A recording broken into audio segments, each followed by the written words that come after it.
وألقى في الأرض رواسي أن تميد بكم وجعل فيها فجاجا سبلا لعلكم تهتدون ونشهد أن لا إله إلا الله وحده لا شريك له ونشهد أن سيدنا ونبينا وحبيبنا وشفيعنا وسندنا وهادينا ومولانا محمدا عبده ورسوله وصلى الله عليه وعلى آله وأصحابه وأزواجه وبارك وسلم تسليما كثيرا أما بعد فأعوذ بالله من الشيطان فبما رحمة من الله لنت لهم ولو كنت فظا غليظ القلب لانفضوا من حولك فاعف عنهم واستغفر لهم وشاورهم في الأمر فإذا عزمت فتوكل على الله إن الله يحب المتوكلين. وقال تعالى يا أيها النبي إنا أرسلناك شاهدا ومبشرا ونذيرا وداعيا إلى الله بإذنه وسراجا منيرا. وقال رسول الله صلى الله تعالى عليه وسلم والذي نفسي بيده لتأمرن بالمعروف ولتنهون عن المنكر أو ليوشكن الله أن يبعث عليكم عذابا منه أو قال عقابا منه ثم تدعونه فلا يستجاب لكم. وقال رسول الله صلى الله تعالى عليه وسلم يا أبا سفيان جئتكم بكرامة الدنيا والآخرة أو كما قال عليه الصلاة والسلام. قابل قدر قابل احترام حضرات علماء کرام اور بہت ہی قابل قدر میرے بھائیوں دوستوں عزیزوں بزرگوں، اللہ تعالیٰ نے سیدنا محمد رسول اللہ صلی اللہ علیہ وسلم کو ساری انسانیت کے لیے رہبر، ہادی اور رہنما بنا کر بھیجا ہے. آپ صرف مسلمانوں کے نبی نہیں ہیں، آپ پوری انسانیت کے لیے رہبر بن کر آئے ہیں. اور آپ صلی اللہ علیہ وسلم نماز،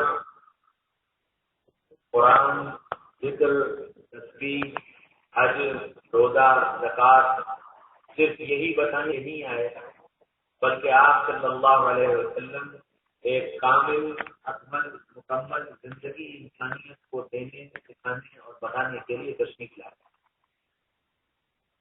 اور آپ صلی اللہ علیہ وسلم نے امت کی ہر موڑ پر رہبری کی ہے، امت کو بتایا ہے کہ ایک دین کا داعی اور ایک دین پر چلنے والا اور دین سے محبت کرنے والا سیدنا محمد رسول اللہ صلی اللہ علیہ وسلم کی غلامی کا دم بھرنے والا، اس کو کیسا ہونا چاہیے. یہ بات محمد رسول اللہ صلی اللہ علیہ وسلم صرف زبانی نہیں بلکہ اپنی عملی زندگی سے ہم کو دکھائی اور بتائی. ہماری اور آپ کی کامیابی اسی میں ہے کہ ہم محمد رسول اللہ صلی اللہ علیہ وسلم کی اس زندگی کو اختیار کریں، اور صرف اختیار ہی نہ کریں بلکہ اس زندگی کو اختیار کر کے دنیا کے بسنے والے انسانوں تک اس زندگی کو پہنچانے کی کوشش اور محنت کریں. یہ محمد رسول اللہ صلی اللہ علیہ وسلم کے امت میں ہونے کی حیثیت سے اس امت کے ہر فرد کی ذمہ داری کہ وہ محمد رسول اللہ صلی اللہ علیہ وسلم والی زندگی کو دنیا کے بسنے والے انسانوں تک پہنچائے. تو آپ صلی اللہ علیہ وسلم کی زندگی کیسی تھی؟ آپ نے کیا تعلیم فرمائی؟ آپ نے عملی طور سے کیا بن کر دکھایا؟ اس کو جاننا اور پھر اس کو اپنی زندگی میں لانا، یہ میری بھی ذمہ داری ہے، آپ کی بھی ذمہ داری ہے. دعا فرمائیے کہ اللہ تعالیٰ آپ کی طلب اور تڑپ پر اپنے فضل سے وہ کام کی باتیں کہلوا دے جو ہماری زندگیوں کو محمد رسول اللہ صلی اللہ علیہ وسلم کی زندگی پر لانے کا سبب بنے. میرے بھائیوں، دوستوں، عزیزوں، بزرگوں، حضور صلی اللہ علیہ وسلم کے بارے میں قرآن نے کہا فَبِمَا رَحْمَةٍ مِّنَ اللَّهِ لِنْتَ لَهُمْ، اے محمد صلی اللہ علیہ وسلم، اگر اللہ اپنی رحمت سے آپ کے دل کو نرم نہ کر دیتا تو یہ کالے گورے عربی عجمی شہری دیہاتی چھوٹے بڑے یہ سب جو آپ کے ارد گرد جمع ہو گئے ہیں یہ کبھی جمع نہ ہو، کیونکہ اللہ نے آپ کو نرم دل بنایا، برداشت کرنے والا بنایا، معاف کرنے والا بنایا، احسان کرنے والا بنایا، استغفار کرنے والا بنایا۔ اس کا ثمرہ اور اس کا نتیجہ یہ ہے کہ سب آ کر آپ سے چمٹ گئے، بڑے سے بڑا پاپی اور بڑے سے بڑا مجرم وہ بھی جب آپ کو دیکھتا تو آپ کے دامن سے چمٹنے کی تمنا اس کے اندر پیدا ہو۔ آپ صلی اللہ علیہ وسلم کو اللہ تعالیٰ نے نرم دل بنایا۔ یہاں سے پیغام ملا کہ جو غلام محمد بننا چاہتا ہے،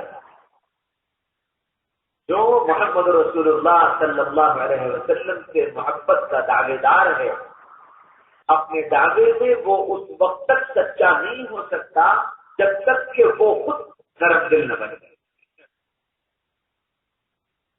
کہ یہ نبی کی صفت ہے کہ نبی نرم دل سے، نبی کا ماننے والا اور چاہنے والا نرم دل ہو۔ آپ صلی اللہ علیہ وسلم نے پھر اپنی نرمی دنیا کو دکھائی کہ آپ کتنے نرم تھے اور آپ کیسے نرم تھے۔ آپ کے ارد گرد لوگ کیوں جمع ہو گئے؟ عملی طور سے آپ صلی اللہ علیہ وسلم نے اس کے نمونے پیش کیے۔ مکہ مکرمہ میں ابو جہل نے ستانے کی کوئی حد نہیں کی تھی۔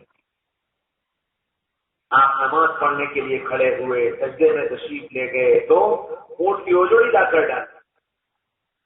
آپ نماز پڑھ رہے ہیں، گلے میں چادر کا پھندا ڈال کر آپ چادر کھینچ لی، آپ کا دم گھٹنے لگا۔ شیخ ابی طالب نے قید کر دیا، سوشل بائیکاٹ کر دیا، کھانا پینا لینا دینا بیچنا خریدنا سب۔ ایک دن دو دن نہیں، 2 سال تک شیخ ابی طالب نے آپ کو اور آپ کے گھر والوں کو قید کر دیا کہ نہ ان سے کوئی ملے گا، نہ ان سے کوئی خرید و فروخت کرے گا، نہ ان سے کوئی شادی بیاہ کرے گا، نہ ان سے کوئی یاری اور دوستی کرے گا۔ یہ سب ہوا اور اس سب کے بدلے میں آپ صلی اللہ علیہ وسلم کیا کہہ رہے ہیں؟ یا اللہ عمرو بن ہشام یا عمر بن خطاب کے ذریعے اسلام کو قوت عطا کرو۔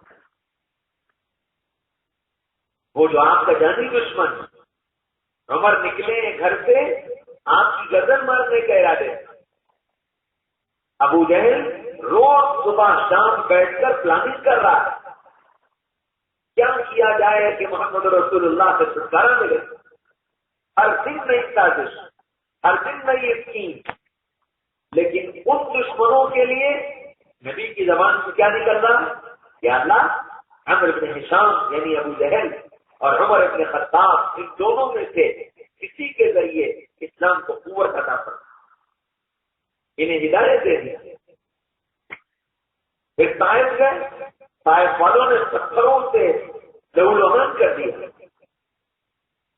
پورے جسم سے خون بہا، جوتوں میں خون بھر گیا، پیر جوتوں میں چپک گئے اور اتنا خون بہا کہ بے ہوش ہو کر گر پڑے۔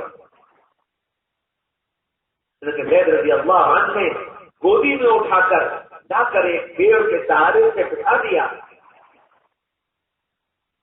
اور یہ ایسا حال تھا کہ زمین ہی نہیں آسمان پر کوہرام مچ گیا۔ جبریل آ گئے، ملک الجبال آ گئے۔ جبریل کون؟ وہ جبریل جو لوط علیہ السلام کی پوری بستی کو اپنے بازو کی نوک پر اٹھا کر لے گئے تھے اور آسمان سے لے جا کر پلٹ کر پھینک دیا تھا، آج وہ جبریل آ گیا ہے، یا رسول اللہ اجازت دیجیے اس بستی کو اوپر لے جا کر پلٹ کر پھینک، پہاڑوں کا چلانے والا، اس کی نگرانی کرنے والا، اس کی حفاظت کرنے والا فرشتہ وہ آ گیا ہے، یا رسول اللہ اجازت دیجیے طائف کے چاروں طرف کے پہاڑوں کو یوں ملا کر اور اس بستی کو پیس کر ختم کر دیں۔ آپ صلی اللہ علیہ وسلم کی نرمی کا حال یہ فرمایا، نہیں نہیں نہیں نہیں نہیں، میں ان کو مٹانے نہیں آیا، میں تو ان کو بتانے آیا، میں ان کو مٹانے نہیں آیا، میں ان کو بتانے آیا۔ اس نرمی کا مظاہرہ، میں غلام محمد ہوں، میں محمد رسول اللہ سے محبت کا دم بھرتا ہوں، میرے دل کا حال کیا، میں کتنا معاف کرنے والا بن، میں کتنا درگزر کرنے والا بن، لوگوں کی غلطیوں کو نظر انداز کرنا میرے اندر کتنا ہے۔ اگر میرے مزاج کے اندر سختی ہے، میرے اندر معاف کرنے کا جذبہ نہیں ہے، میرے اندر آپس میں نبھانے کا جذبہ نہیں ہے، تو ہم کوئی ہو سکتے ہیں، غلام محمد ہونے کا دعویٰ نہیں کر سکتے۔ کہ محمد رسول اللہ کی غلامی کے لیے تو نرم دل بننا پڑتا، اتنا نرم دل کہ سب تم سے آ کر چمٹ دیں، سب تم سے محبت کرنے لگے۔ کتنی محبت؟ حضرت ثوبان رضی اللہ عنہ اپنے گھر پر ہیں، تہجد کا وقت ہے اور وضو کیا اور وضو کرنے کے بعد دوڑ لگا دی اور دوڑتے دوڑتے دوڑتے دوڑتے اللہ کے رسول کے در پر آ گیا۔ اللہ کے رسول وضو فرما رہے تھے، آ کر کھڑے ہو گئے۔ آپ نے دیکھا، پوچھا ثوبان کیا بات ہے، اس وقت کیسے آئے؟ ہے تو ہے یا رسول اللہ، آپ کی یاد میں اتنا ستایا کہ مجھ سے برداشت نہیں ہوا اور میں بھاگا چلا آیا، اور یا رسول اللہ آپ کو دیکھ لیا، میری ساری پریشانی ختم ہو گئی اور میرے دل کو سکون ملا۔ لیکن یا رسول اللہ ایک پریشانی ہے جو مجھے اندر سے ستا رہی، کیا بات ہے ثوبان؟ کہنے لگے یا رسول اللہ، آپ امام الانبیاء، یہاں ہمیں آپ کی یاد ستاتی ہے، ہم دوڑ کر آ جاتے ہیں، آپ کا دیدار کر لیتے ہیں، اپنی آنکھوں کو ٹھنڈک پہنچا لیتے ہیں، لیکن کل قیامت کے میدان میں آپ تو نبیوں کے امام ہیں، آپ کی جنت بہت اعلیٰ، بہت اوپر، ہمیں کہاں ماننی، ہماری جنت بہت نیچے، ہمیں وہاں آپ کی یاد ستائے گی تو ہم آپ کا دیدار کیسے کریں؟ کیونکہ ہم تو اوپر جا نہیں سکتے اور یاد ہمیں ستائے گی تو ہم تڑپیں گے اور آپ کا دیدار کیسے کریں گے؟ یا رسول اللہ یہ فکر مجھے ستا رہی۔ اللہ کے رسول نے ثوبان کے اس سوال کے جواب میں فرمایا، ثوبان المرء مع من احب، انسان جس سے محبت کرے گا کل جنت میں اس کے ساتھ رہے گا، جس سے محبت کرے گا اس کے ساتھ رہے گا۔ ثوبان کہنے لگے، بس یا رسول اللہ پھر کوئی فکر نہیں، پھر کوئی فکر نہیں کہ آپ ہمارے یہاں بھی ساتھی ہیں اور آپ ہمارے وہاں بھی ساتھی ہیں، کہ دل میں روئے زمین پر آپ سے زیادہ محبوب ذات ہمارے دل کے لیے کوئی۔ ہاں میرے بھائیوں، دوستوں، عزیز و بزرگوں، تو غلام محمد بننے کے لیے اپنے آپ کو نرم دل بنانا پڑے کہ ہم نرم دل بنے، ہم اپنا حق معاف کرنے والے بنے، ہم دوسروں کا حق ادا کرنے والے بنے۔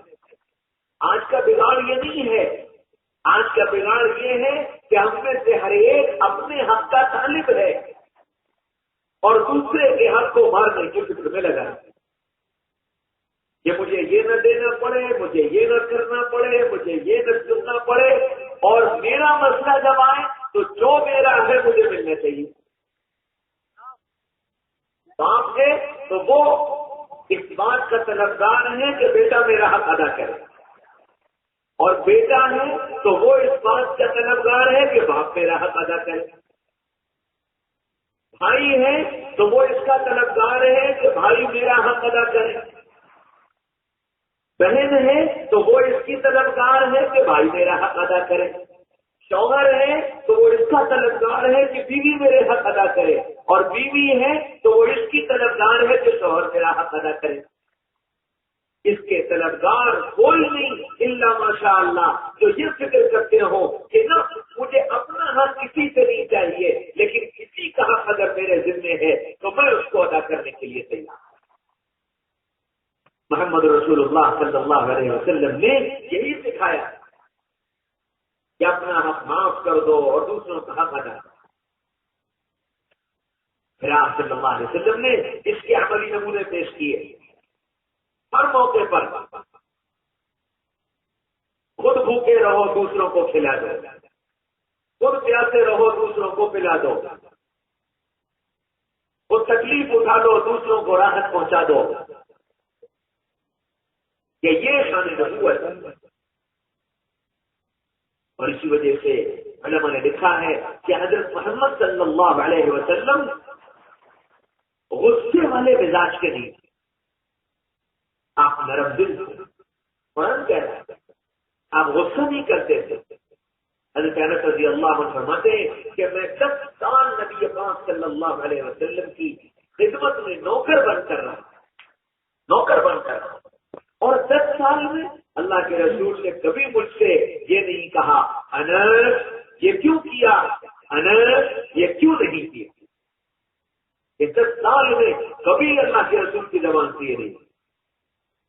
آپ کتنے نرم دل تھے جو اس نرمی کے اثرات آپ کے ظاہر پر ہو رہے۔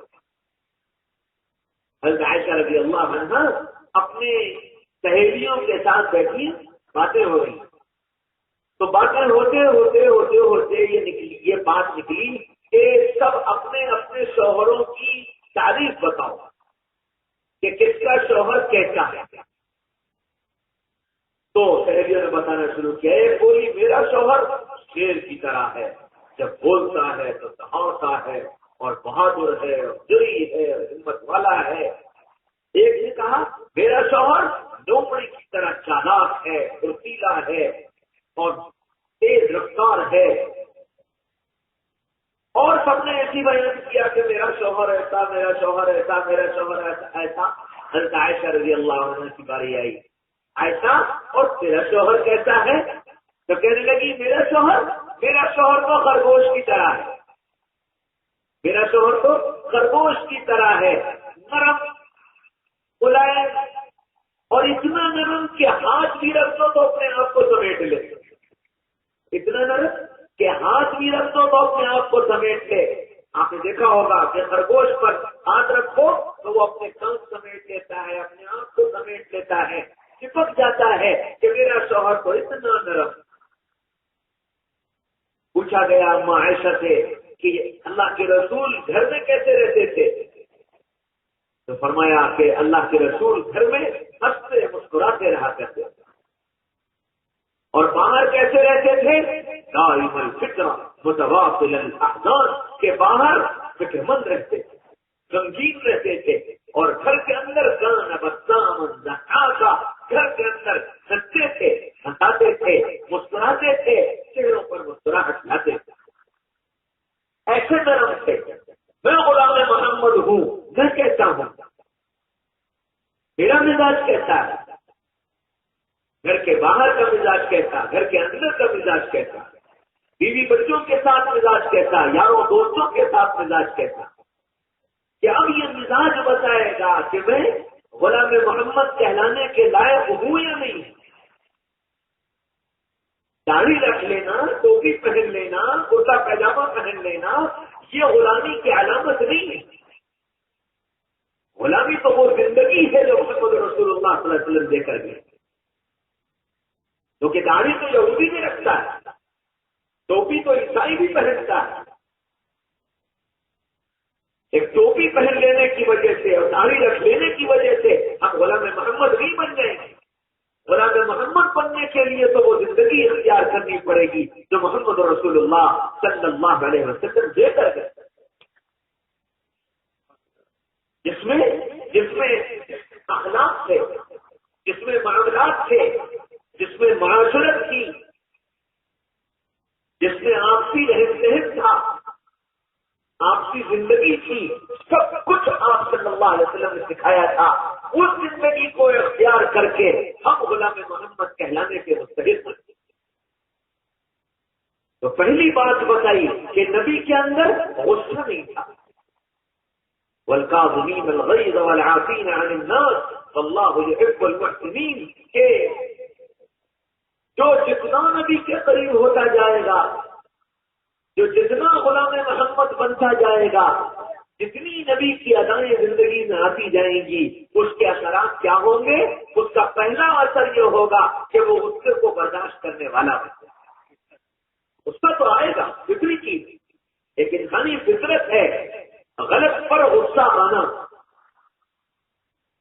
لیکن اس غصے کو برداشت کرنا، اس غصے کو برداشت کرنا جس طرح رسول اللہ صلی اللہ علیہ وسلم نے برداشت کی، صحابہ سے برداشت کروایا۔ بعض موقع ایسے آئے کہ صحابہ یہ کہنے لگے یا رسول اللہ کیا ہم حق پر نہیں ہیں؟ جو آپ کہہ رہے ہیں صبر کرو صبر کرو صبر کرو، خاموش رہو خاموش رہو، کیا ہم حق پر نہیں ہیں؟ آپ پتا نہیں ہم حق پر ہیں، لیکن صبر کرو، ابھی موقع نہیں آیا، صبر سے کام لو، برداشت کرو برداشت کرو۔ آپ نے اتنا برداشت کروایا اتنا برداشت کروایا کہ صحابہ پھر اپنے نفسانی غصے کو تو بھول ہی گئے کہ نفسانی طور پر جو غصہ ہوا جاتا ہے، پھر تو صرف رحمانی غصہ رہ گیا۔ حضرت علی رضی اللہ عنہ سے ایک یہودی کی لڑائی ہو گئی اور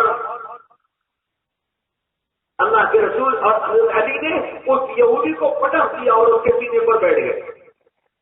قریب تھا کہ ابھی اس کا کام تمام کرے، اس نے منہ پر تھوک دیا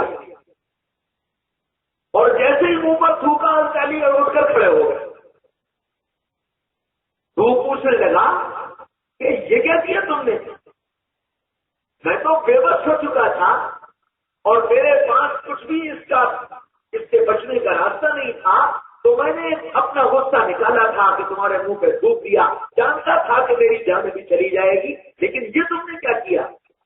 حضرت علی فرمانے لگے کہ اب تک جو میں تجھ سے مقابلہ کر رہا تھا وہ اپنے اللہ کے لیے کر رہا تھا، لیکن تیرے تھوکنے کے بعد میرے اندر نفسانی طور پر غصہ ابھرا اور مجھے ڈر یہ ہوا کہ اب یہ مقابلہ کہیں نفسانی مقابلہ نہ ہو جائے، اس لیے میں تجھے چھوڑ کر الگ کھڑا کہ میں اپنے لیے تجھ کو مارنا نہیں چاہتا تھا۔ اسے کلمہ پڑھ لیا، ایمان میں داخل ہو گیا۔ میرے بھائی اور دوستوں بزرگوں، تو محمد رسول اللہ صلی اللہ علیہ وسلم نے جو پہلا سبق پڑھایا، غصے کو برداشت کرو، اپنے کو نرم دل بناؤ، معاف کرنے والا بناؤ۔ کتنا معاف کرنا؟ اللہ اکبر۔ مکہ مکرمہ سے شام کے علاقے میں ایک علاقہ تھا، وہاں کا ایک بادشاہ تھا، اس کا نام تھا ثمامہ ابن اسال۔ وہ محمد رسول اللہ صلی اللہ علیہ وسلم کا جانی دشمن تھا اور آپ کو مارنے کے ارادے سے وہ مدینہ آیا، اور مدینہ آنے کا اس نے عام راستے سے ہٹ کر الگ راستہ اختیار کیا، یہ سوچ کر کہ میں الگ راستے سے جاؤں گا تو مدینے والوں کو پتہ نہیں چلے گا اور میں مدینے میں داخل ہو جاؤں گا، اور پھر جب مجھے موقع ملے گا میں محمد رسول اللہ کا کام تمام کر دوں گا۔ اس وجہ سے وہ دوسرے راستے سے مدینہ کی طرف آیا۔ اللہ کی شان، وہ راستہ بھٹک گیا اور راستہ بھٹک کر پھر وہ اسی عام راستے پر آ گیا جس راستے سے لوگ مدینے میں داخل ہوا کرتے۔ جب یہ اس راستے سے مدینے میں داخل ہوا تو جو مدینہ کے دربان تھے، منافق تھے، انہوں نے دیکھا ایک اجنبی ہے اور تیور اچھے نہیں ہیں، ایک اجنبی ہے اور تیور اچھے نہیں ہیں، تو ان محافظین نے ثمامہ ابن اسال کو گرفتار کر دیا اور گرفتار کر کے مسجد کے اندر لے آئے، اللہ کے رسول کے سامنے پیش کر دیا۔ یا رسول اللہ، یہ ایسے ایسے مدینے کے اندر داخل ہوئے، ان کے پاس ہتھیار تھے اور ان کے تیور اچھے نظر نہیں آ رہے تھے، اور جب ہم نے ان کو گرفتار کیا، ان سے معلوم کیا، تو انہوں نے بتا بھی دیا، اقرار بھی کر لیا کہ ہاں ہم تو اس لیے آئے تھے کہ محمد رسول اللہ کا کام تمام کریں۔ یا رسول اللہ، یہ مجرم ہیں، اب بتائیے کیا کرنا ہے؟ اللہ کے رسول نے فرمایا کہ ان کو مسجد نبوی کے کھمبے سے باندھ دو، قید خانے میں نہیں، تاج کوٹری میں نہیں، مسجد کے کھمبے سے باندھو، تاکہ ان کو یہ پتہ چلے کہ مسلمان مسجد میں آ کر کیا کرتے ہیں، مسجد کس کی جگہ ہے، مسجد میں کیا ہوتا ہے، مسجد میں کیا سکھایا جاتا ہے، مسجد میں کیا بتایا جاتا ہے، مسجد میں کیا تربیت کی جاتی ہے، ان کو یہ پتہ چلے، کیونکہ یہ تو باہر ہے، باہر جو چاہے پروپیگنڈا کر دیں، جو چاہے اعلان کر دیں کہ مسجد میں جو ہوتا ہے اور یہ ہوتا ہے اور یہ ہوتا ہے اور یہ تیار کیے جاتے ہیں اور وہ تیار کیے جاتے ہیں، جو چاہے کہہ لیں۔ اس لیے حقیقت ان کو پتہ چلنی چاہیے، ان کو مسجد میں کھمبے سے باندھو تاکہ دن میں 5 مرتبہ یہ دیکھیں کہ یہاں مسلمان آ کر مسجد میں کیا کرتا ہے۔ پھر کون سے مسلمان؟ میرے تمہارے جیسے نہیں، وہ مسلمان جن کے بارے میں نبی خود کہہ رہے ہیں اصحابی کالنجوم بأیہم اقتدیتم اہتدیتم، میرے صحابہ ستاروں کے مانند ہیں، جس کی ابتدا کرو گے ہدایت پائے۔ وہ مسلمان مسجد میں آ کر کیا کرتے ہیں یہ دیکھیں، رسی سے بنوایا اور پھر یوں کہا سمامہ کو کھانا وقت پر کھلانا، سمامہ کو پانی وقت پر پلانا، اور سمامہ کے کوئی ہاتھ نہ لگائے۔ ان ساری ہدایات کے ساتھ سمامہ کو کھمبے سے بنوا دیا گیا۔ صبح سے شام تک سمامہ نے مسجد میں آنے جانے والوں کی نقل و حرکت دیکھی کہ یہ کیا کر رہے ہیں۔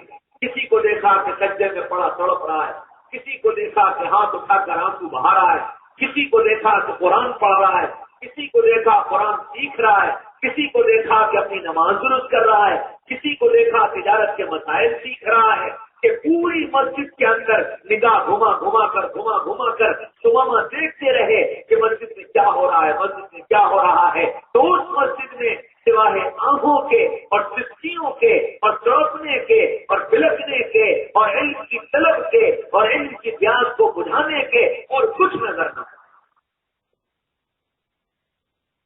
دن گزر گیا، شام کو اللہ کے رسول تشریف لائے، پوچھا سمامہ کیا حال ہے، سمامہ کیا حال ہے؟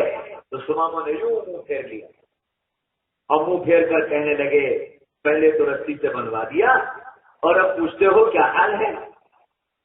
اللہ کے رسول مسکرائے، فرمایا سمامہ کیا تم کو وقت پر کھانا نہیں ملا؟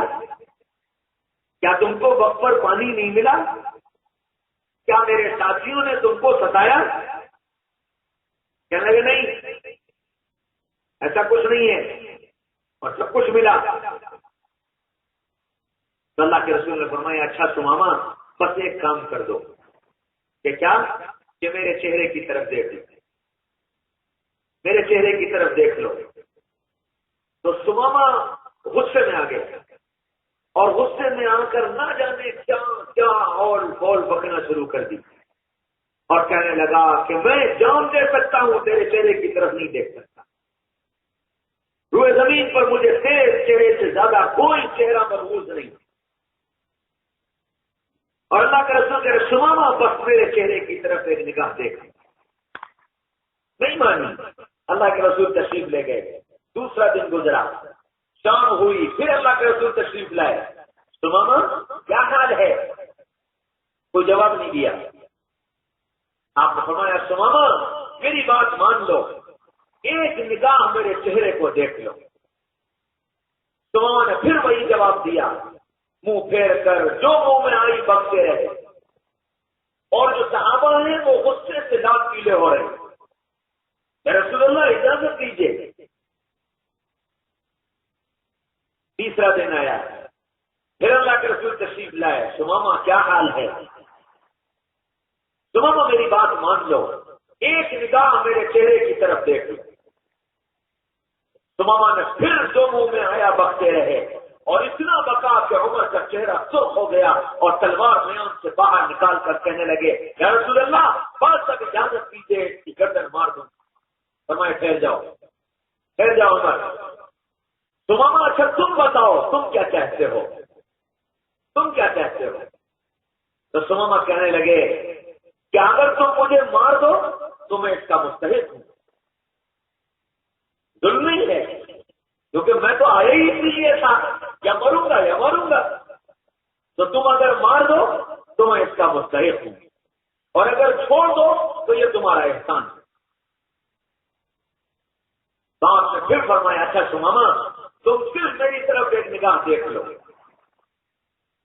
سماما نے پھر وہی جواب دیا۔ حضرت عمر نے پھر کہا یا رسول اللہ بس اب بہت ہو گیا۔ فرمایا ٹھہر جاؤ عمر، اپنی تلوار میان میں کرو، اور پھر اپنے ساتھیوں سے فرمایا سماما کی رسیاں کھول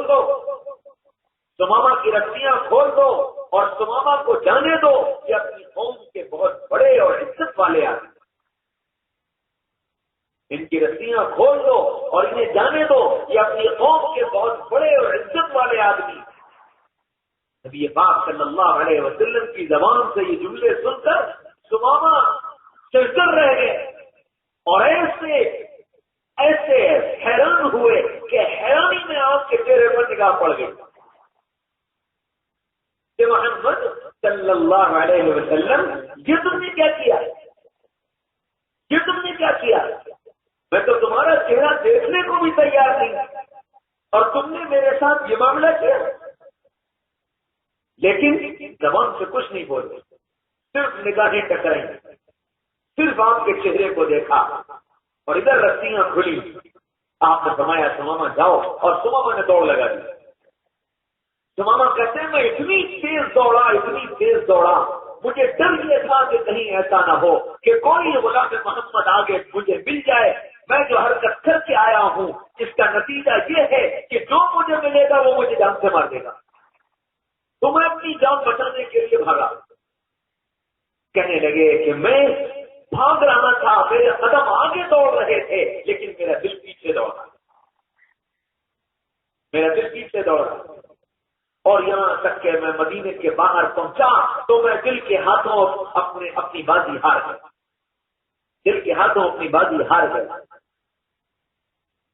اور پھر اتنا میرے دل نے اندر سے مجھے کچوکے مارے کہ میں مجبور ہو گیا اور میں پھر واپس پلٹا اور اسی تیز رفتاری کے ساتھ واپس مسجد نبی پہنچا، جا کر کھڑا ہوا۔ اللہ کے رسول اپنے ساتھیوں کے ساتھ بیٹھے تھے، سماما آ کر کھڑے ہو گئے۔ جب آ کر کھڑے ہوئے تو اللہ کے رسول نے سماما کی طرف دیکھا، سماما کیا بات ہے، کیوں آ گئے؟ کہنے لگے کہ محمد صلی اللہ علیہ وسلم گیا تو تھا جان کو بچا کر، لیکن دل کی بازی ہار کر اب جان تیرے حوالے کرنے کے لیے آیا، اور یہ کہہ کر کلمہ پڑھا اشہد ان لا الہ الا اللہ واشہد ان محمدا عبدہ ورسولہ، اور پھر کہا یا رسول اللہ اب میں آپ کا غلام ہوں، جیسے جانی دشمنی لے کر آیا تھا اب جانی محبت یہاں سے لے کر جانا، اور یا رسول اللہ مکہ والوں کا شام کا راستہ میرے ملک سے ہو کر گزرتا ہے، اور ان مکہ والوں نے آپ کو بہت ستایا ہے، آج سے کوئی مکہ والا شام جا نہیں سکتا اور وہاں سے تجارت کا مال لا نہیں سکتا اور تجارت کا مال لے جا نہیں سکتا جب تک کہ آپ اس کو اجازت نہ دیں۔ اور یہ کہہ کر چلے گئے، اپنی قوم میں پہنچ گئے۔ مکہ کا قافلہ آیا، تجارتی قافلہ، جب ان کے ملک سے گزرنے لگا تو سماما نے فوج لگا دی کہ مکہ کا کوئی فرد مال لے کر نہ جائے گا نہ آئے، اور گویا مکہ کا غلہ بند ہوگا، کیونکہ مکہ میں تو کوئی پیداوار تھی نہیں، سارا غلہ باہر سے آتا تھا، تو سارا غلہ بند ہو گیا، اور مکے میں قحط کی نوبت آ گئی، باپوں کی نوبت آ گئی، مکہ والے پریشان ہو گئے، بے چین ہو گئے، اور اس بے چینی میں ابو سفیان نے قاصد محمد رسول اللہ صلی اللہ علیہ وسلم کے پاس بھیجا اور یوں کہا کہ جا کر کہنا کہ اے محمد صلی اللہ علیہ وسلم تمہارے گھرانے والے بھوکے مر رہے ہیں، سمامہ کو یہ حکم دے دو کہ وہ ہمارے راستوں کو بند نہ کرے۔ حاطب نے آ کر پیغام دیا اور محمد رسول اللہ صلی اللہ علیہ وسلم نے فوراً سمامہ کے نام خط لکھوایا کہ سمامہ مکہ والوں کا تجارت کا راستہ بند مت کرو، ان کو ان کی آمد و رفت جاری رہے۔ تو سمامہ کہنے لگے کہ مکہ والوں قربان جاؤ تم محمد رسول اللہ پر، انہوں نے اجازت دے دی ورنہ میں تم کو بھوکوں مار دیتا اور تم اس راستے سے گیہوں کا اور چاول کا ایک کھانا لے کر نہیں جا سکتے۔ آپ اتنے نرم دل،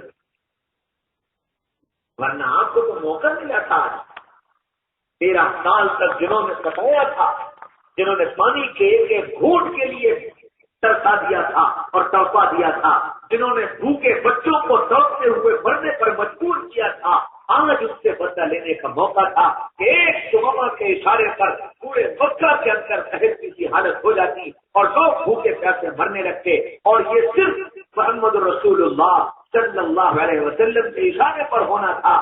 لیکن محمد رسول اللہ صلی اللہ علیہ وسلم نے اپنی زندگی سے بتایا کہ تمہارا دل اتنا چھوٹا ہو سکتا ہے، محمد رسول اللہ کا دل تو اتنا بڑا، اتنی نرم دل۔ اس نرمی کا مطالبہ مجھ سے اور آپ سے، کلمہ پڑھنے والوں سے، غلامی کا دم بھرنے والوں سے ہے، اتباع کا دم بھرنے والوں سے ہے کہ اپنے مزاج کے اندر اتنی نرمی پیدا کر کہ جو تمہارا جانی دشمن ہو اگر وہ بھی تمہارے در پر اپنی حاجت اور ضرورت کو لے کر آ جائے تو اپنے دل کو تنگ مت کرو، اپنے دل کو اس کے لیے کھول، اپنے دل کے دروازے اس کے لیے کھول۔ معاف کرنے والے بنو، نبی غصے والے نہیں تھے، نبی کے اندر غرور نہیں تھا، گھمنڈ نہیں تھا، نبی عاجزانہ زندگی گزارنے والے تھے۔ انی عبداللہ، میں اللہ کا بندہ ہوں، اللہ کے بندے بن کر جیے۔ افلا اکون عبدا شکورا، کیا میں اپنے پروردگار کا شکر گزار بندہ نہ بنوں؟ آپ نے کبھی اپنی بڑائی نہیں جتلائی۔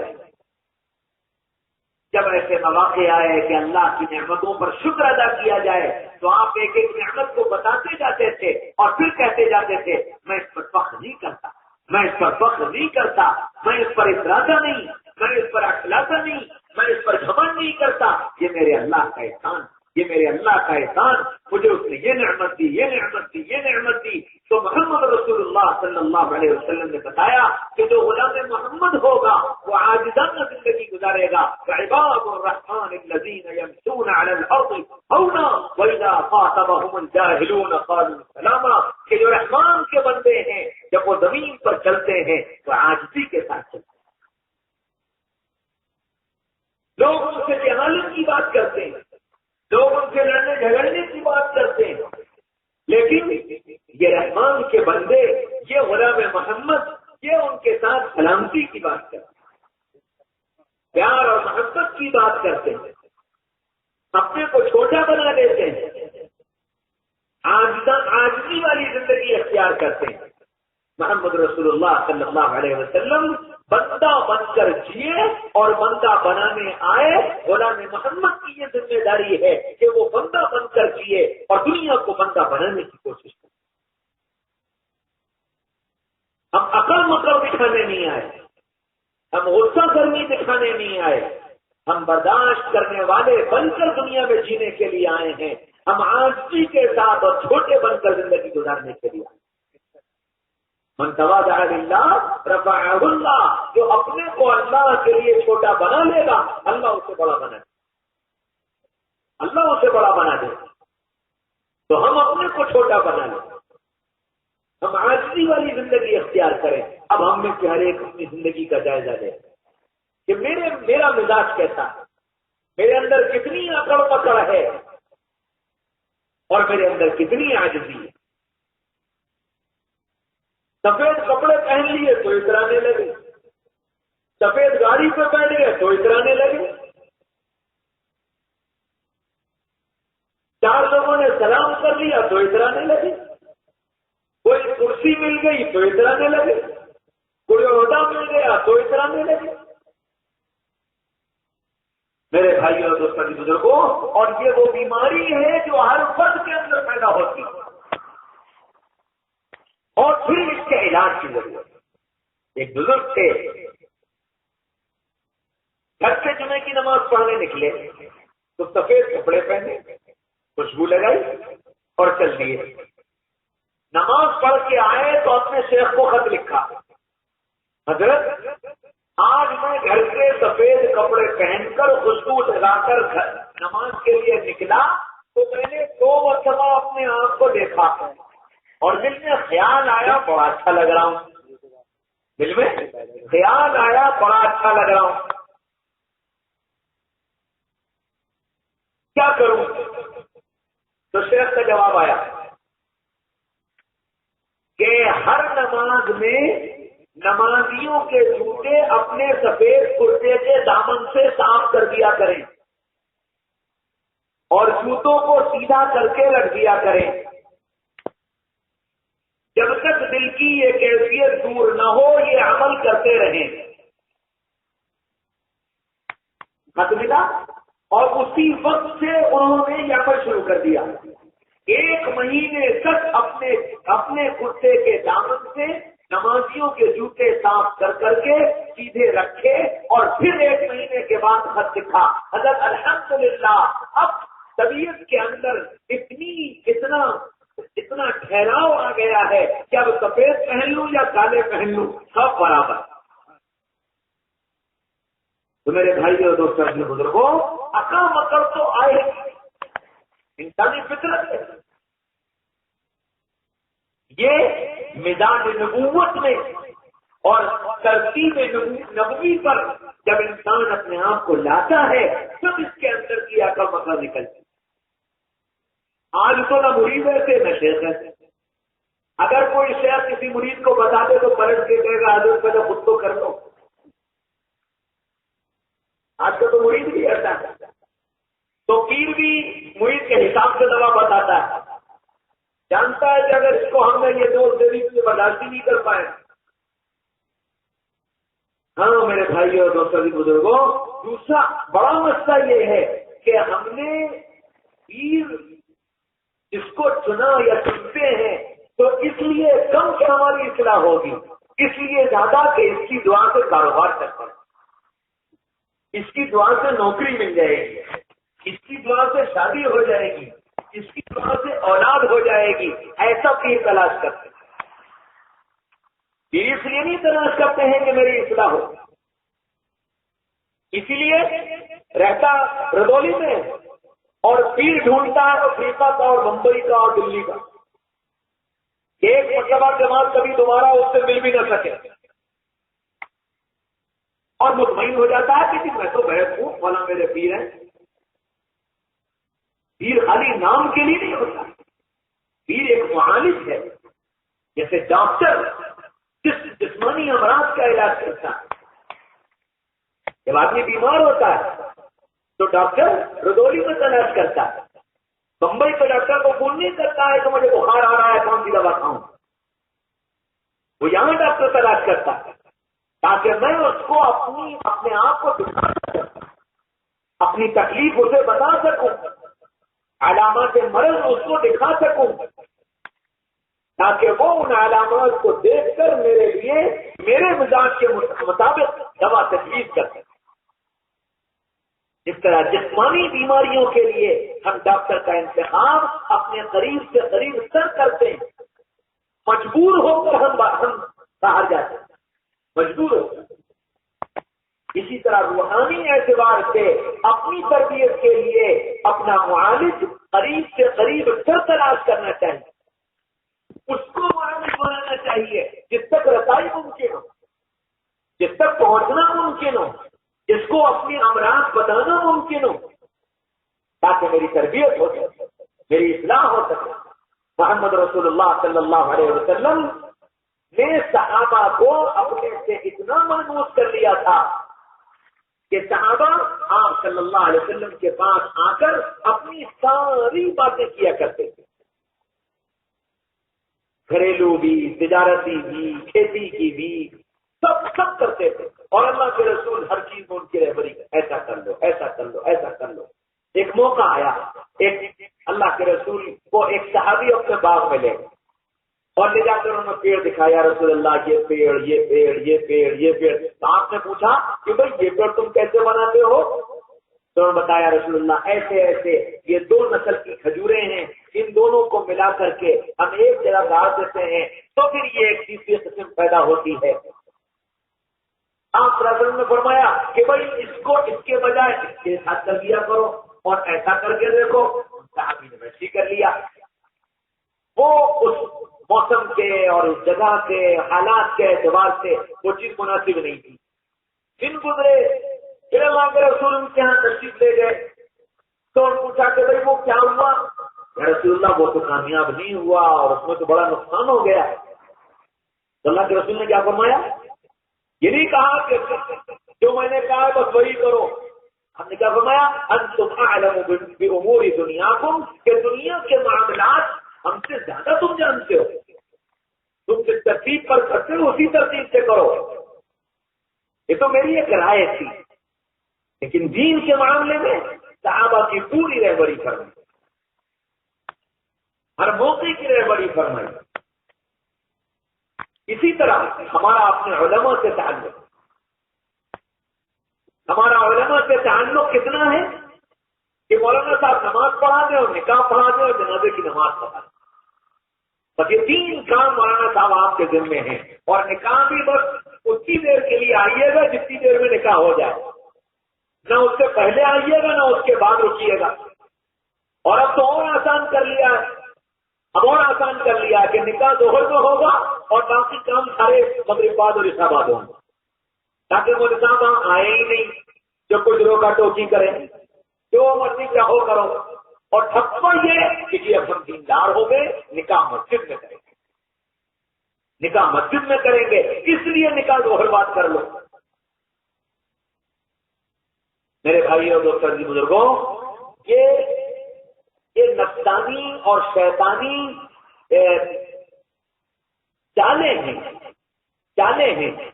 میں یہ نہیں کہتا کہ سب ایسی کرتے ہیں، شیطان انہی چالوں سے مارتا، انہی چالوں سے نقصان پہنچاتا ہے۔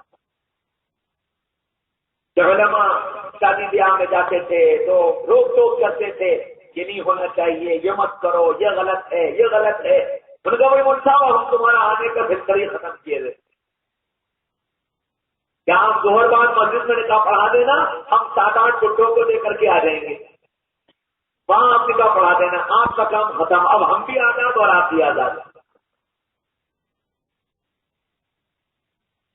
تو بس ہمارا علماء سے تعلق صرف اتنا رہ گیا، یا علماء سے تعلق رمضان کے مہینے میں جاتا ہے، جب روزے رکھتے ہیں تب فون آتے ہیں، مولانا سو رہا تھا میں، آنکھ کھلی، اذان کی آواز آ رہی تھی اور میں پانی پی رہا تھا، روزہ ہو گیا نہیں ہو گیا؟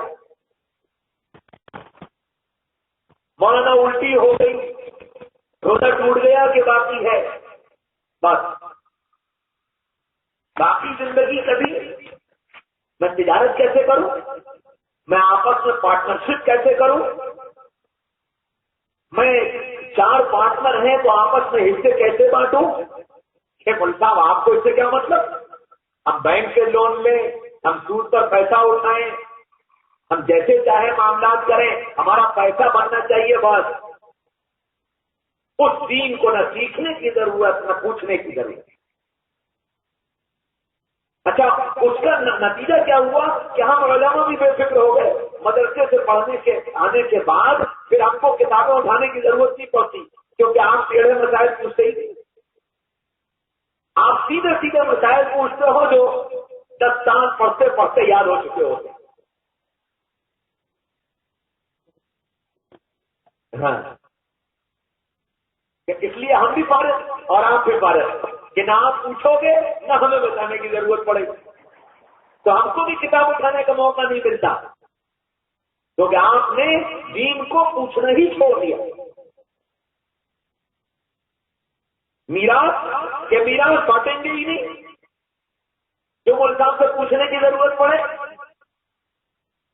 جو بڑا بن گیا وہ غاصب ہو گیا, اس نے قبضہ کر لیا, مرضی آئی چھوٹے کو دے دیا, نہیں آئی نہیں دیا.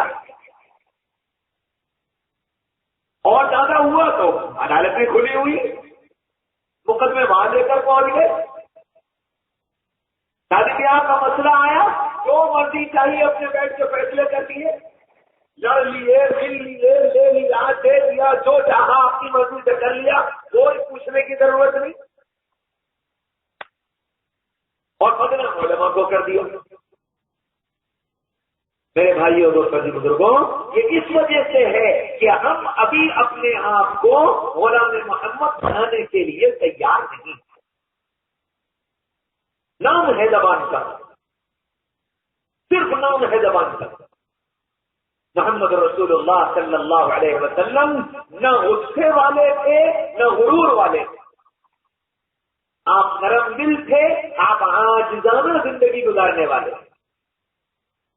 آپ صلی اللہ علیہ وسلم کو اللہ نے حکم دیا, وہ آپ کے لیے خاص نہیں, پوری امت کو اس حکم کے ذریعے سے متوجہ کیا گیا. کیا فاعف عنہم, کہ امت محمدیہ جب تمہارے آپس میں کوئی مسائل پیدا ہو جائیں, غصہ گردی شروع ہو جائے, لڑائی جھگڑے کی نوبت آ جائے, تو تم کیا کرو؟ فاعف عنہم, فاعف عنہم, انہیں معاف کرو, انہیں معاف کرو, انہیں معاف کرو. اللہ کی قسم, اللہ کی قسم, اگر ہر آدمی معاف کرنے کے جذبے کے ارادے سے اپنے آپ کی مسائل کو نپٹانے کے لیے بیٹھ جائے, 5 منٹ کے اندر مسئلہ حل ہو جائے. مسئلہ یہ ہے کہ ہم اپنی ناک نیچی کرنے کو تیار نہیں کہ میں معافی کیسے مانگ لوں. اگر میں نے معافی مانگ لی تو میری ناک کا کیا؟ اور یہ مسئلہ پڑوسیوں سے, بھائیوں سے, سسرال والوں سے, رشتے داروں سے, مردوں کا ہے, اور اندر عورتوں میں ساس سے, نند سے, جٹھانی سے, دیورانی سے, ان سب سے جتنے مسائل ہیں ان سارے مسائل میں صرف مسئلہ یہ ہے میں معافی نہیں مانگوں, میں معافی نہیں مانگوں.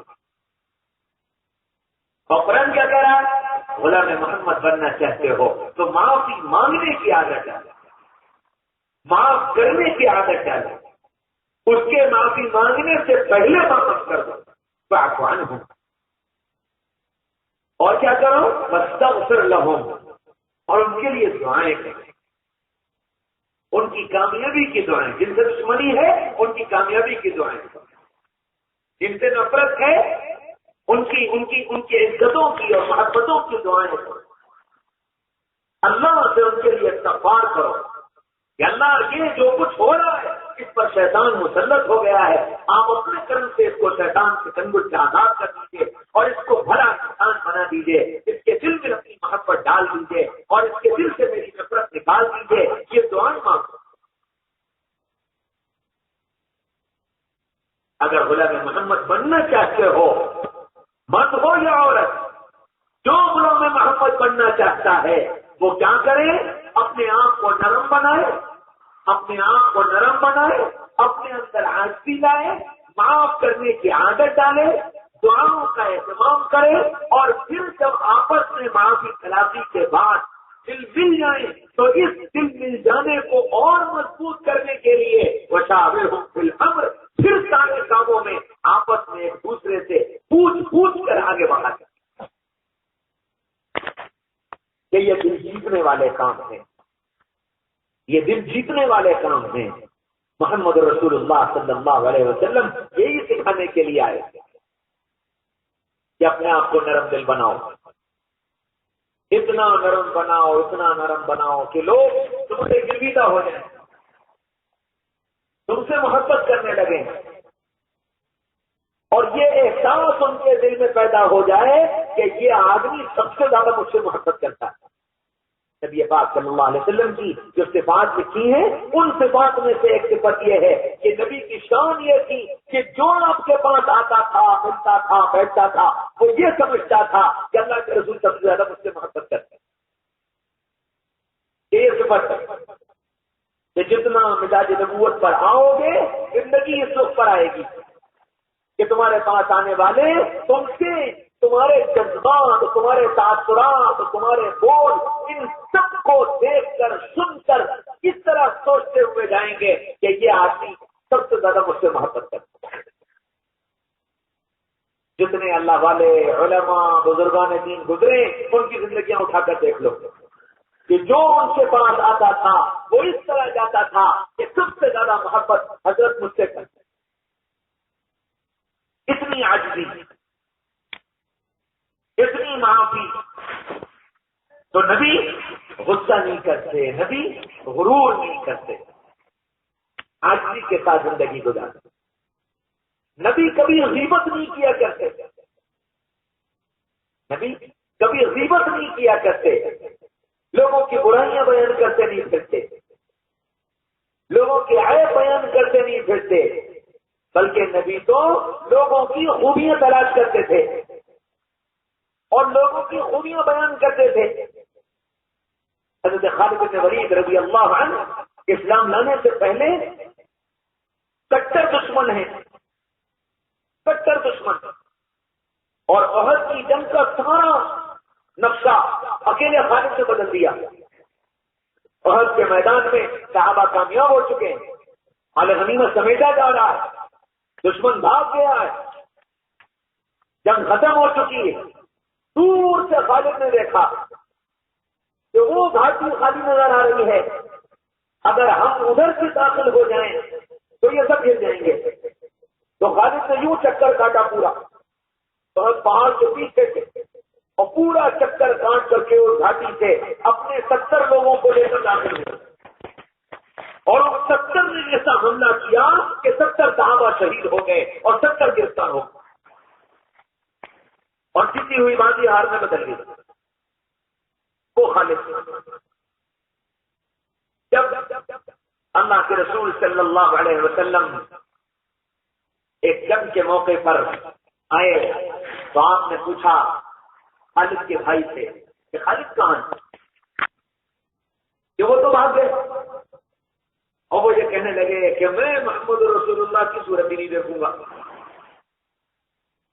تو اللہ کے رسول نے فرمایا کہ خالد تو بڑے سمجھدار آدمی، خالد تو بڑے سمجھدار آدمی ہیں، اور خالد اگر ہمارے ساتھ ہوتے تو ہم تو خالد کو ہمیشہ آگے آگے رکھا کرتے،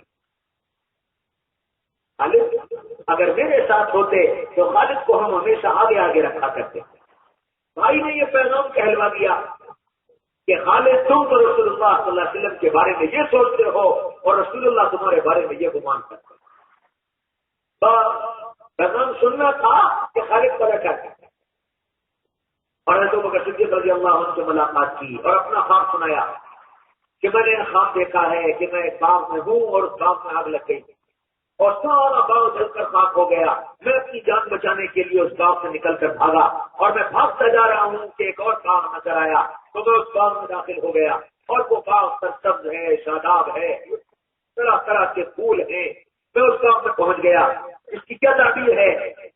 فرمایا خالد وہ باغ جس میں تم تھے وہ کفر اور شرک کا باغ تھا، اللہ نے محمد رسول اللہ صلی اللہ علیہ وسلم کی آمد سے وہ باغ ختم کر دیا، اور اب جس باغ میں تم آئے ہو یہ اسلام کا باغ۔ بس خالد فوراً آ گئے، کلمہ پڑھا، ایمان میں داخل ہو گئے۔ پھر خالد وہ خالد بنے ہیں اللہ اکبر کہ زندگی میں 100 جنگیں لڑی اور 100 کے 100 میں کامیاب، 100 کے 100 میں کامیاب۔ آج بھی کتنی تھی، آج بھی کتنی تھی؟ ایک جنگ کے موقع پر حضرت خالد بن ولید رضی اللہ عنہ فوج کے کمانڈر ہیں اور عمر رضی اللہ عنہ امیر المومنین ہیں۔ حضرت عمر نے ساتھیوں سے مشورہ کیا، کیا حال ہے، کیا احوال ہے، فلاں محاذ پر جو فوج گئی ہوئی ہے اس کے کیا حالات ہیں؟ تو ایک صاحب نے کہہ دیا وہ وہ تو کوئی مسئلہ نہیں، اس میں تو کمانڈر خالد ہے، وہ تو کوئی مسئلہ نہیں، اس میں تو کمانڈر خالد ہے. کیا مطلب؟ کہ خالد کمانڈر ہے، جی پکی ہے. حضرت عمر رضی اللہ عنہ گھبرا گئے، کہنے لگے کہ لوگوں کا دھیان اللہ سے ہٹ کر خالد کی طرف جا رہا ہے، لوگوں کا دھیان اللہ سے ہٹ کر خالد کی طرف جا رہا ہے. حضرت بلال کو بلایا اور حضرت بلال سے فرمایا کہ بلال، فلاں محاذ پر خالد بن ولید فوج کو کمانڈ کر رہے ہیں، تم وہاں چلے جاؤ اور وہاں جا کر جب خالد اپنی فوج کو خطبہ دے رہے ہوں اس وقت خالد کا گریبان پکڑ کر منبر سے نیچے کھینچ دینا اور یہ کہہ دینا کہ امیر المومنین نے تمہیں معذور کر دیا ہے اور تمہاری جگہ مجھے امیر بنایا. امیر المومنین کا حکم. بلال چلے گئے. حضرت بلال رضی اللہ عنہ پہنچے اور خالد اپنی فوج کو خطبہ دینے کے لیے منبر پر کھڑے ہوئے، خطبہ دینا شروع کیا. بلال نے اپنا رومال اتارا اور رومال اتار کر خالد کی گردن میں ڈالا اور پھر رومال کو پکڑ کر کھینچا. فرمایا خالد، امیر المومنین نے تمہیں معذور کر دیا اور تمہاری جگہ مجھے امیر بنایا ہے. خالد منبر سے نیچے آ گئے اور جیسے ہی منبر سے نیچے آئے بلال نے رومال ایک طرف پھینکا اور آگے بڑھے، خالد کو سینے سے لگایا اور خالد کی پیشانی چومی. فرمایا خالد، وہ جو میں نے کیا امیر المومنین کا حکم تھا اور یہ جو میں نے کیا یہ تیرا مقام، یہ تیرا مقام. اور پھر فرمایا خالد تم کو کیسا لگا؟ کہنے لگے الحمدللہ الحمدللہ، امیر المومنین نے میرے اوپر بڑا احسان کیا، بڑا احسان کیا کہ مجھے اس ذمہ داری سے سبکدوش کر دیا اور اب میں میدان جنگ میں اتروں گا، دائیں سے اور بائیں سے اور آگے سے اور پیچھے سے ہر طرف سے دشمن سے مقابلہ کروں گا. شاید اللہ مجھے شہادت دے دے، شاید اللہ مجھے شہادت دے دے. تو بلال کہنے لگے خالد یہ خیال تو تمہارا غلط. کیوں؟ خالد کی آنکھوں میں آنسو آ رہا، خالد رونے لگے. بلال مجھ سے ایسی کون سی بات ہو گئی جو تم اتنی بڑی بات کہہ رہے ہو؟ کہنے نہیں خالد، بات یہ نہیں ہے، بات یہ ہے کہ رسول اللہ صلی اللہ علیہ وسلم تمہارے بارے میں کہہ کے گئے ہیں خالد سیف من سیوف اللہ، خالد اللہ کی تلواروں میں سے ایک تلوار ہے اور دنیا کی تلواروں میں یہ طاقت نہیں کہ وہ اللہ کی تلوار کو کاٹ سکے. اس لیے خالد یہ تو طے ہے کہ تم کو شہادت نہیں ملے. ہاں میرے بھائیوں، دوستوں، عزیزوں، بزرگوں، اور پھر یہی ہوا کہ خالد کے موت کا وقت قریب آیا تو خالد اپنے گھر میں اپنی پلنگ پر کروٹیں بدل رہے تھے اور بے چین تھے. حضرت ایک صحابی پہنچے اور جا کر پوچھا خالد کیا بات ہے، کیوں بے چین ہو؟ کیا موت سے ڈر لگ رہا ہے؟ کہ نہیں، موت سے نہیں ڈر رہا ہوں، بلکہ بے چینی تو یہ ہے کہ 100 جنگیں لڑی ہیں اور پھر بھی خالد آج عورتوں کی طرح اپنے بستر پر پڑا جان دے رہا. فرمایا خالد اس بات پر پریشان مت ہو، اللہ کے نبی تم کو سیف اللہ کہہ کر گئے ہیں، دنیا کی تلواریں اللہ کی تلوار کو نہیں کاٹتی. جس دن نبی نے یہ خطاب دیا تھا ہم اسی دن سمجھ گئے تھے کہ خالد کو شہادت نہیں ملی. ہاں میرے بھائیوں، دوستوں، عزیزوں، بزرگوں، تو نبی لوگوں کی خوبیاں بیان کرتے. مزاج نبوت میں صلاحیتوں کی قدر کی جاتی اور سیاست میں صلاحیتوں کو کچل دیا جاتا ہے کہ کوئی مقابلے پر نہ آنے پائے، کوئی آگے نہ نکلنے پائے، کوئی آگے نہ بڑھنے پائے. جس کی ٹانگ کھینچ لو، اس کی ٹوپی اچھال دو، اس کو گرا دو، اس کو گرا دو. یہ سیاسی چالیں ہیں، یہ نبوی مزاج میں.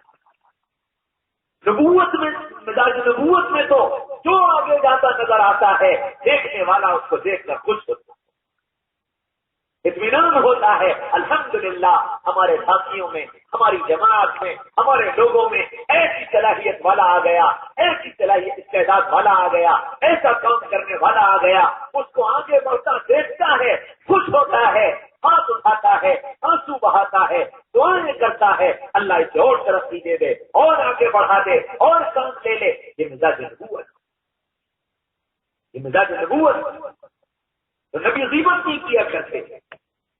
اب یہ غلام محمد اپنے اپنے گریبان میں منہ ڈال کر دیکھے کہ میں غلام محمد ہوں تو میرا مزاج غیبت کا تو نہیں، میں لوگوں کی پیٹھ پیچھے بیٹھ کر برائیوں تو نہیں کرتا، لوگوں کے عیب تو نہیں گنتا، لوگوں کے عیب تو نہیں بیان کرتا، مرد ہو یا عورت، مرد ہو یا عورت، سب اپنے بارے میں اپنے اندر جھانک کر دیکھیں کہ میں کہیں غیبت میں تو مبتلا نہیں ہوں۔ غیبت کتنا بڑا گناہ ہے، الغیبت اشد من الزنا، کہ غیبت زنا سے بھی زیادہ بڑا گناہ۔ غیبت اپنی ماں سے منہ کالا کرنے کے برابر گناہ۔ تو میں غیبت تو نہیں کر رہا، میں لوگوں کی برائیوں تو نہیں بیان کر رہا۔ ہاں، شیطان تذکرے کرواتا ہے، تذکرے کرواتا ہے۔ ہم پہلے تعریفیں شروع کرتے ہیں، فلاں صاحب بڑے اچھے آدمی، بڑی خوبیاں ہیں، بڑے بڑے ماشاءاللہ نیک دل ہیں، نرم دل ہیں، لیکن کے بعد پھر اللہ معاف کرے کہنا نہیں چاہیے، لیکن کیا بتاؤں، بس ایک عادت ان میں ایسی ہے، اور اس ایک جملے کے بول میں سارے کیے کرائے پر پانی پھیرتے ہیں۔ تو غلام محمد اس وقت بنیں گے جب ہم غیبت سے پاک ہوں گے، کہ نبی غیبت نہیں کیا کرتے، نبی غصہ نہیں کرتے، نبی غرور نہیں کرتے، نبی غیبت نہیں کرتے، نبی غل نہیں رکھتے، غل کہتے ہیں کینے، نبی کینہ نہیں رکھتے، کسی کی دشمنی دل میں نہیں رکھتے، کہ زبان سے میٹھے بول اور اندر سے نفرت، اندر سے دشمنی، اندر سے عداوت، اندر سے نقصان پہنچانے کی سازشیں، اور سامنے میٹھے بول، سینے سے لگانا، مصافحہ کرنا، سلام کرنا، مسکرا کر دیکھنا، مسکرا کر ملنا، یہ سب باہر سے، اور اندر اندر کینا، کہ میں کیسے اس کو نیچا دکھا دوں، کیسے یہ ناکام ہو جائے، کیسے اس سے لوگ کٹ جائیں، کیوں لوگ اس کو سلام کرتے ہیں، کیوں اس سے مصافحہ کرتے ہیں، کیوں اس کے پاس بیٹھتے ہیں، کیوں اس کی سنتے ہیں، کیوں اس کی مانتے ہیں، یہ اندر کینہ رکھنا، کہ یہ نبی کی شان، یہ نہ نبی کی شان ہے نہ نبی کا مزاج۔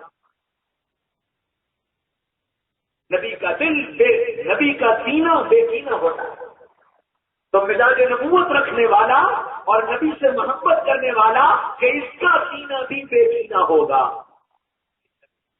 اس کا سینہ بھی بے کینہ ہوگا، کہ اپنے سینے کو کینے سے پاک کرے، کہ دل میں کسی کی برائی نہ بسائے، اور یہ کینے سے پاک دل کتنا بابرکت۔ اللہ کے رسول صلی اللہ علیہ وسلم مسجد نبی میں بیٹھے، ایک صحابی آئے، وضو کر کے آئے، گاڑی سے پانی سے پک رہا ہے، ہاتھ میں چپل ہے، جا رہے ہیں، اللہ کے رسول ادھر بیٹھے ہیں، وہ گزر کے جا رہے ہیں، پاس اللہ کے رسول کے کچھ صحابہ بیٹھے ہیں، آپ ان صحابہ کی طرف متوجہ ہوئے، فرمایا دیکھو اگر تم میں سے کسی کو جنتی دیکھنا ہو تو اسے دیکھ لو۔ تو صحابہ ان کو دیکھنے لگے، عام سا آدمی، کوئی لمبے القاب و آداب نہیں، کوئی بڑا خاندان نہیں، کوئی بڑی پہچان نہیں، ایک عام آدمی، اور نبی کہہ رہے ہیں جس کو جنتی دیکھنا ہو اسے دیکھ۔ صحابہ تو صحابہ تھے، دل کے اندر فکر پیدا ہوئی، کیا ایسا عمل ہے جو نبی اس کو جنتی ہونے کی بشارت دے رہے ہیں۔ ایک صحابی پیچھے لگ گئے اور کہنے لگے کہ بھائی میں آج رات آپ کے ساتھ آپ کے گھر رکنا چاہتا ہوں، کیا اجازت دیں گے؟ جی بسم اللہ، چلو گھر لے کے آ گئے، ٹھہرے، رات کو ٹھہرے، دیکھا کہ عشاء کی نماز پڑھ کے آئے، اپنی ضروریات سے فارغ ہوئے، سو گئے، وہ بھی سو گئے، میں بھی سو گیا، سوتے رہے، آخر رات میں اٹھے، وہ بھی اٹھے، میں بھی اٹھا، انہوں نے بھی تہجد پڑھی، میں نے بھی تہجد پڑھی، وہ بھی فجر کے لیے گئے، میں بھی فجر کے لیے گیا، پھر بازار میں چلے گئے، وہ اپنا کام کرنے لگے، میں اپنا کام کرنے لگا، ظہر کا وقت آیا، ظہر پڑھ لی، پھر جو معمولان سے پورے کیے آپ اپنے اپنے کام پر، کہ پورا دن اور پوری رات ساتھ رہ کر میں نے دیکھ لیا، کوئی ایسا خاص عمل نہیں، وہی سارے اعمال جو ہم کرتے تھے وہی وہ کر رہے تھے. سمجھ میں نہیں آیا کہ اللہ کے رسول نے ان کو یہ فضیلت اور یہ بشارت کیوں دی. تو کہا کہ بھائی کیا آج رات اور ٹھہر جاؤ؟ کہ بالکل اللہ. دوسرا دن، دوسری رات، پھر وہی سارا عمل، سارے معمولات، کوئی خاص عمل نہیں، کوئی بہت مجاہدہ نہیں، کوئی بڑی ریاضت نہیں، کوئی بڑے وظیفے نہیں، کوئی بڑی دعائیں نہیں. ہم جو سارے صحابہ کا معمول تھا وہی ان کا بھی. کچھ نہیں سمجھ میں آیا. پھر حیران ہوئے. ایک دن کی اور اجازت لی، تیسرا دن بھی گزارا، کچھ نہیں پتا چلا. وہاں سے تھک کر کہنے لگے بھائی ہم تمہارے ساتھ 3 دن اس لیے رہے تھے کہ تم مسجد نبوی میں آئے تھے. اللہ کے رسول نے تمہیں دیکھ کر یہ کہا تھا کہ جنتی کسی کو دیکھنا ہو تو اسے دیکھ لو. ہم اس لیے تمہارے پیچھے لگے تھے کہ تم کون سا ایسا عمل کرتے ہو کہ اللہ کے نبی نے تمہارے جنتی ہونے کی بشارت دے دی. ہم بھی اس عمل کو اختیار کر لیں. لیکن 3 دن کے اندر مجھے تو تمہارا کوئی عمل ایسا نظر آیا نہیں. وہی سارے عام اعمال ہیں جو سب کرتے ہیں، تم بھی کرتے ہو. کوئی تو عمل ہے. وہ خود بھی سوچ میں پڑ گئے کہ کیا عمل. کہنے لگے بھائی میرے 3 دن کے دن رات تم نے دیکھ لیے، یہی میری زندگی ہے، اور تو کوئی میرے پاس ایسا عمل ہے نہیں. کہنے لگے نہ ایسا تو نہیں ہو سکتا، نبی کی بات غلط نہیں ہو. کچھ تو ہے، سوچو. سوچتے رہے. کہنے لگے ہاں بس ایک بات ہے کہ کیا کہ جب میں رات کو اپنے بستر پر لیٹتا ہوں تو سارے ایمان والوں کی طرف سے اپنے دل کو صاف کر لیتا. کسی کی گندگی دل میں نہیں رکھتا، کسی کی طرف سے دل کو گندا نہیں کرتا. سب ایمان والوں کے طرف سے اپنے دل کو پاک صاف کر لیتا ہوں. وہ صحابی کہنے لگے یہی ہے، یہی ہے، یہی ہے، یہی ہے. اسی عمل کی وجہ سے اللہ کے نبی نے تمہیں جنتی ہونے کی بشارت دی ہے. تو نبی کا سینہ بے کینہ ہوتا تھا، اور جو سینہ بے کینہ ہوگا اللہ اس کو جنت سے پہنچا کہ جنت کی بشارت.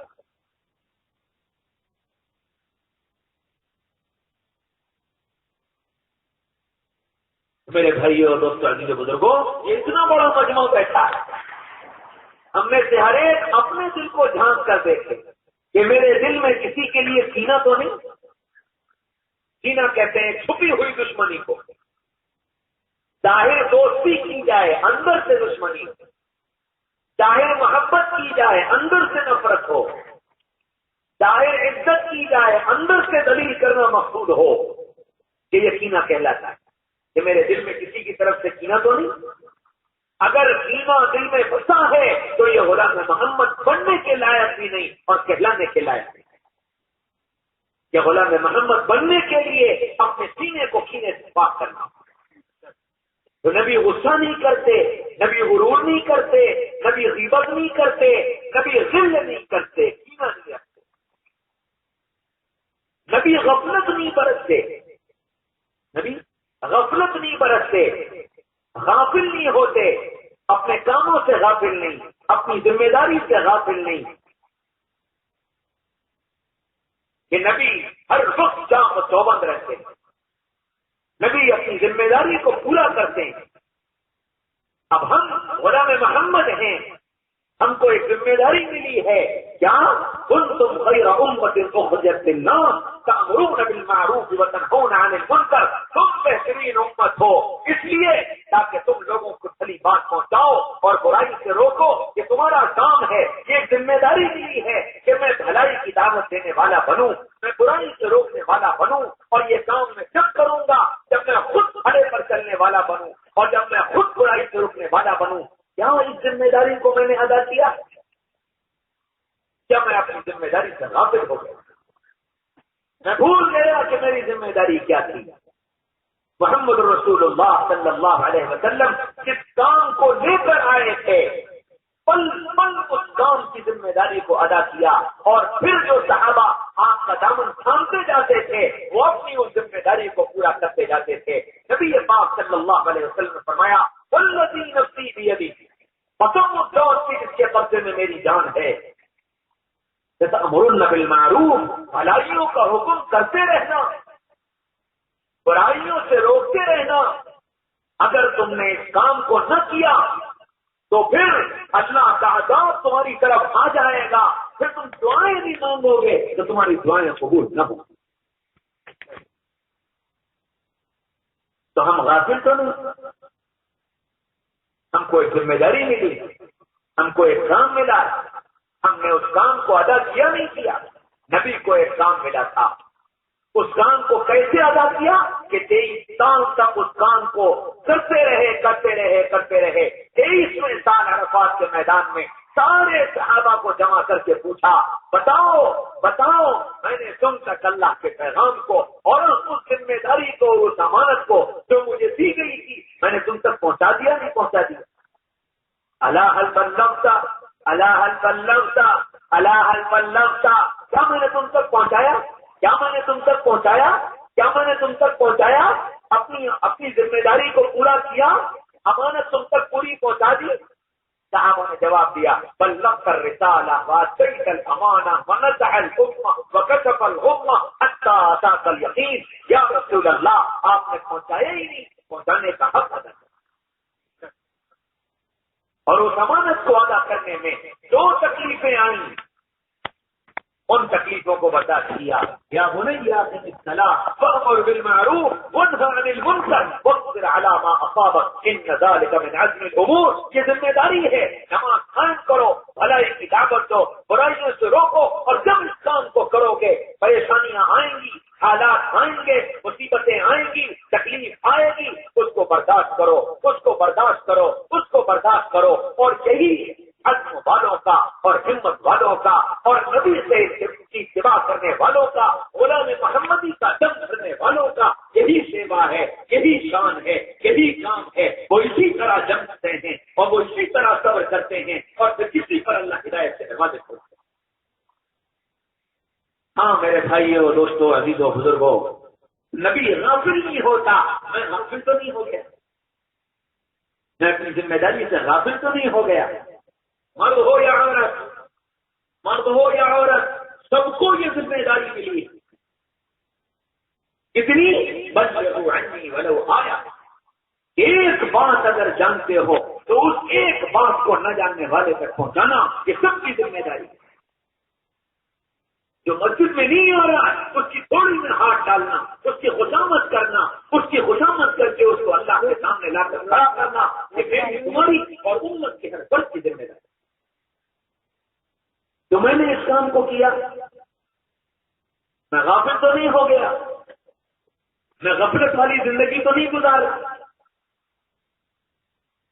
ہاں میرے بھائیوں، دوستوں، عزیزوں، بزرگوں، حضرت محمد صلی اللہ علیہ وسلم نے جو ذمہ داری آپ کو ملی، اس ذمہ داری کو اتنا نبھایا ہے کہ صحابہ یہ کہنے لگے، یا رسول اللہ، آپ نے حق ادا کر دیا، حق ادا کر دیا۔ کہ اس ذمہ داری کو اس سے زیادہ بہتر طریقے سے کوئی ادا کر ہی نہیں سکتا تھا۔ اور یار تشریف رکھو، جس کو پیاس لگے گی وہ پی لے گا۔ روزہ جو ہے وہ 14 گھنٹے کا ہوتا ہے، مجھے تو ابھی 1 گھنٹہ ہی ہوا ہوگا بولتے ہوئے، تھوڑی دیر برداشت کر لو۔ نظام گڑبڑ ہو جاتا ہے، سننے والا بھی ادھر ادھر ہو جاتا ہے اور کہنے والا بھی ادھر ادھر ہو جاتا ہے۔ تو محمد رسول اللہ صلی اللہ علیہ وسلم نے اپنی امانت کو، اپنی ذمہ داری کو پورا نبھایا ہے، اور یہی امت سے مطالبہ کیا ہے کہ تم سے بھی ہم یہی چاہتے ہیں کہ تم غافل نہ بنو بلکہ دور ہو، تم اپنی ذمہ داری کو نبھانے والے بنو، ایک ذمہ دار امتی بنو، ایک ذمہ دار فرد بنو، مرد ہو یا عورت، ذمہ داری کے احساس کے ساتھ جیو کہ ہم عام آدمی نہیں ہیں، ہم عام انسان نہیں ہیں، ہم محمد رسول اللہ کے غلام ہیں۔ ہمیں غلامی کا حق ادا کرنا ہے، غفلت سے باہر آنا ہے، اور جو غفلت میں پڑے ہیں ان کو غفلت سے نکال کر لانا ہے۔ جو دنیا کی طرف میں لگ گئے، مال جمع کرنے پر لگ گئے، اللہ کو بھول گئے، رسول کو بھول گئے، آخرت کو بھول گئے، وہ غافل ہو گئے۔ یہ امت کی ذمہ داری ہے، میری اور آپ کی ذمہ داری ہے، علماء کی ذمہ داری ہے، ایک عام آدمی کی ذمہ داری تھی۔ جو جس لائق تھا اور جس سطح پر تھا وہ اتنا ہی بڑا ذمہ دار تھا۔ جو جہاں ہے وہاں کا ذمہ دار، گھر کے اندر گھر کا بڑا گھر والوں کو غفلت کی زندگی سے نکالنے کا ذمہ دار، کہ اپنی عورتوں کو، اپنی بہنوں کو، اپنی بیٹیوں کو، اپنے بھائیوں کو، اپنے بیٹوں کو، اپنے عزیزوں رشتے داروں کو، ان سب کو غفلت کی زندگی سے نکالیں اور ان کے دل کے اندر اللہ کا شان پیدا کریں، ان کے دل کے اندر نبی کی عظمت پیدا کریں، ان کے دل کے اندر نبی کے کام کی عظمت پیدا کریں. یہ ذمہ داری. ہاں میرے بھائیوں اور دوستوں، عزیز و بزرگوں، تو نبی غافل نہیں تھے.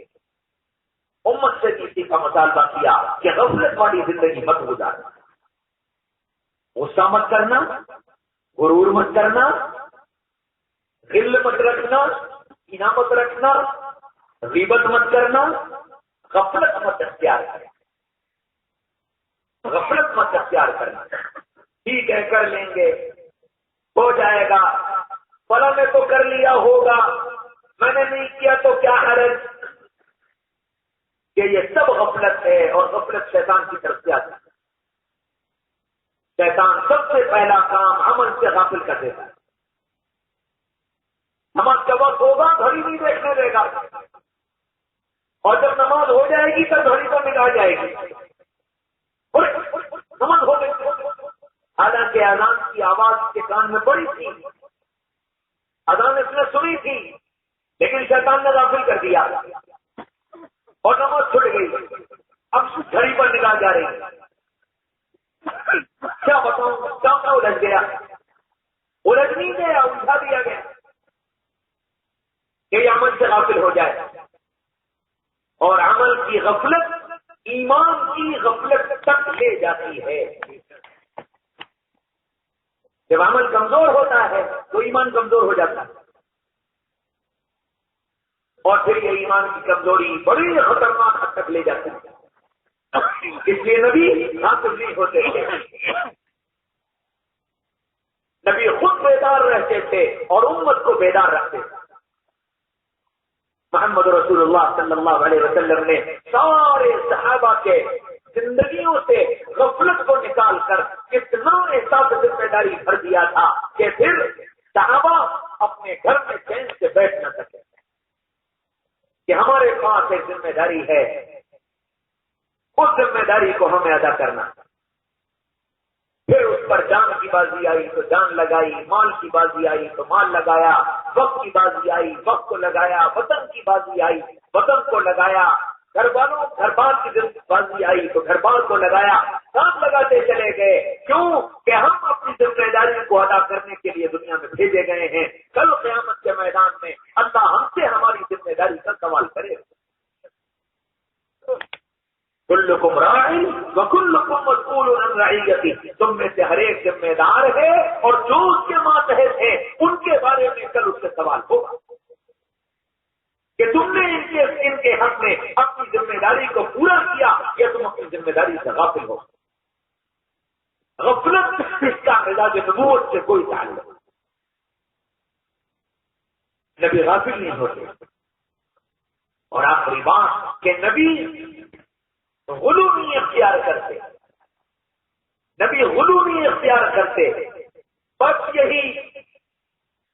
یہی صحیح ہے جو میں کہہ رہا ہوں، یہی صحیح ہے جو میں کر رہا ہوں، بس یہی کام ہے اور کوئی کام نہیں.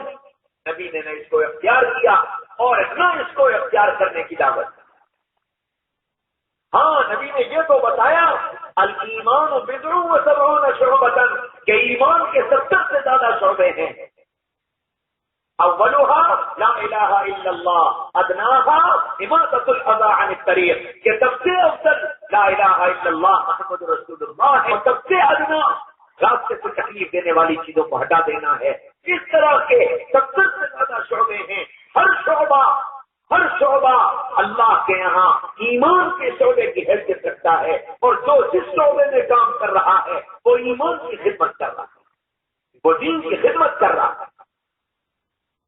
اس خدمت کرنے والے کو اپنا مقصد سمجھنا کہ میرے ذمہ تو ان 77 شعبوں کی خدمت تھی کہ سارے کام مجھے ہی کرنے تھے. مدرسہ مجھے چلانا تھا، خانقاہ مجھے چلانی تھی، دعوت اللہ کی ذمہ داری مجھے نبھانی تھی، انصاف مجھے تھا، عدالتوں کے نظام مجھے درست کرنے تھے، حکومتی نظام مجھے درست کرنے تھے، یتیموں بیواؤں کی خبرگیری مجھے کرنی تھی، بے سہاروں کا سہارا مجھے بننا تھا، بھوکوں کو مجھے کھلانا تھا، پیاسوں کو مجھے پلانا تھا، بے چھت والوں کی چھت کا انتظام مجھے کرنا تھا، بیماروں کے علاج کا انتظام مجھے کرنا تھا، سارے کام میرے ذمے تھے۔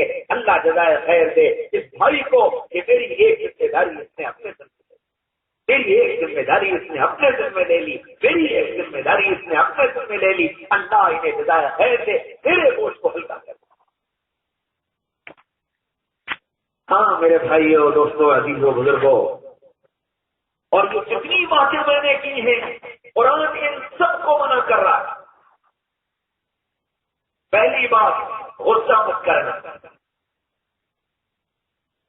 قرآن نے کہا والکاظمین الغیظ والعافین عن الناس، غصہ مت کرو، غصے کو پی جاؤ، غصے کو برداشت کرو، لوگوں کو معاف کرو،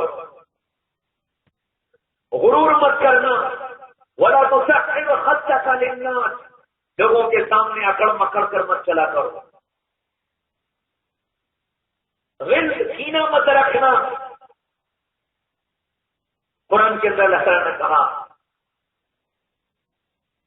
غلا للذین آمنوا، کہ ایمان والوں کی طرف سے دل میں کینہ مت رکھنا، ولا تجعل فی قلوبنا غلا للذین آمنوا، کہ اللہ ہمارے دل میں ایمان والوں کی طرف سے کینہ نہ آنے پائے۔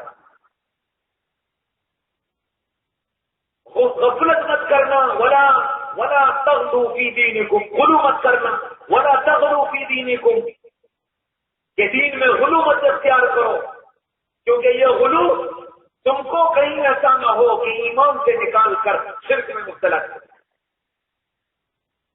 کسی کا احترام ایک حد قائم کر دی، کسی کی عزت ایک حد قائم کر دی، جو اس سے آگے مت بڑھنا، جہاں کے بڑھو گے تو تجاوز کرنے والے ہو جاؤ گے۔ عیسائیوں نے تجاوز اختیار کر لیا، عیسیٰ علیہ السلام کو اللہ کا بیٹا قرار دے دیا، جو بڑھتے گئے اتنا بڑھایا کہ عیسیٰ علیہ السلام کو اللہ کا بیٹا بنا دیا۔ اور یہودی پیچھے ہٹتے گئے تو اتنا پیچھے ہٹے کہ نبیوں کی گردن اپنے ہاتھ سے اتار دی، یحییٰ علیہ السلام کو اپنے ہاتھوں سے ذبح کر دیا، زکریا علیہ السلام کو اپنے ہاتھوں سے آڑے سے چیر دیا۔ تو درمیانی راہ اختیار کرنا، نہ اتنا آگے بڑھو کہ نبی کو اللہ کا بیٹا قرار دے دو، اور نہ اتنا پیچھے چلے جاؤ کہ نبی کے جانی دشمن بن جاؤ۔ درمیانی راہ اختیار کرو، غلو مت اختیار کرو، کہ نبی پاک صلی اللہ علیہ وسلم نے اس امت کو درمیانی امت بتایا ہے۔ قرآن پاک کے اللہ تعالیٰ نے فرمایا وَجَعَلْنَاكُمْ أُمَّةً وَسَطًا، کہ ہم نے تم کو درمیانی امت بنایا ہے، کہ اعتدال کے ساتھ چلنے والی، کہ یہ دین اور دنیا کا بیلنس بنائے گی، یہ دین میں اتنا آگے نہیں چلی جائے گی کہ رحمانیت اختیار کر لے کہ بس یہ اپنا بیوی نہ بچے نہ گھر نہ کاروبار، بس اب مسجد و مسجد تک ہونا، نہ تو اس کی اجازت دی گئی اور نہ یہ کہا گیا کہ مسجد کو چھوڑ دو، قرآن چھوڑ دو، سنت چھوڑ دو، اللہ کو بھول جاؤ، بس دنیا اس پر لگ جاؤ، اس کی بھی اجازت نہیں دی گئی۔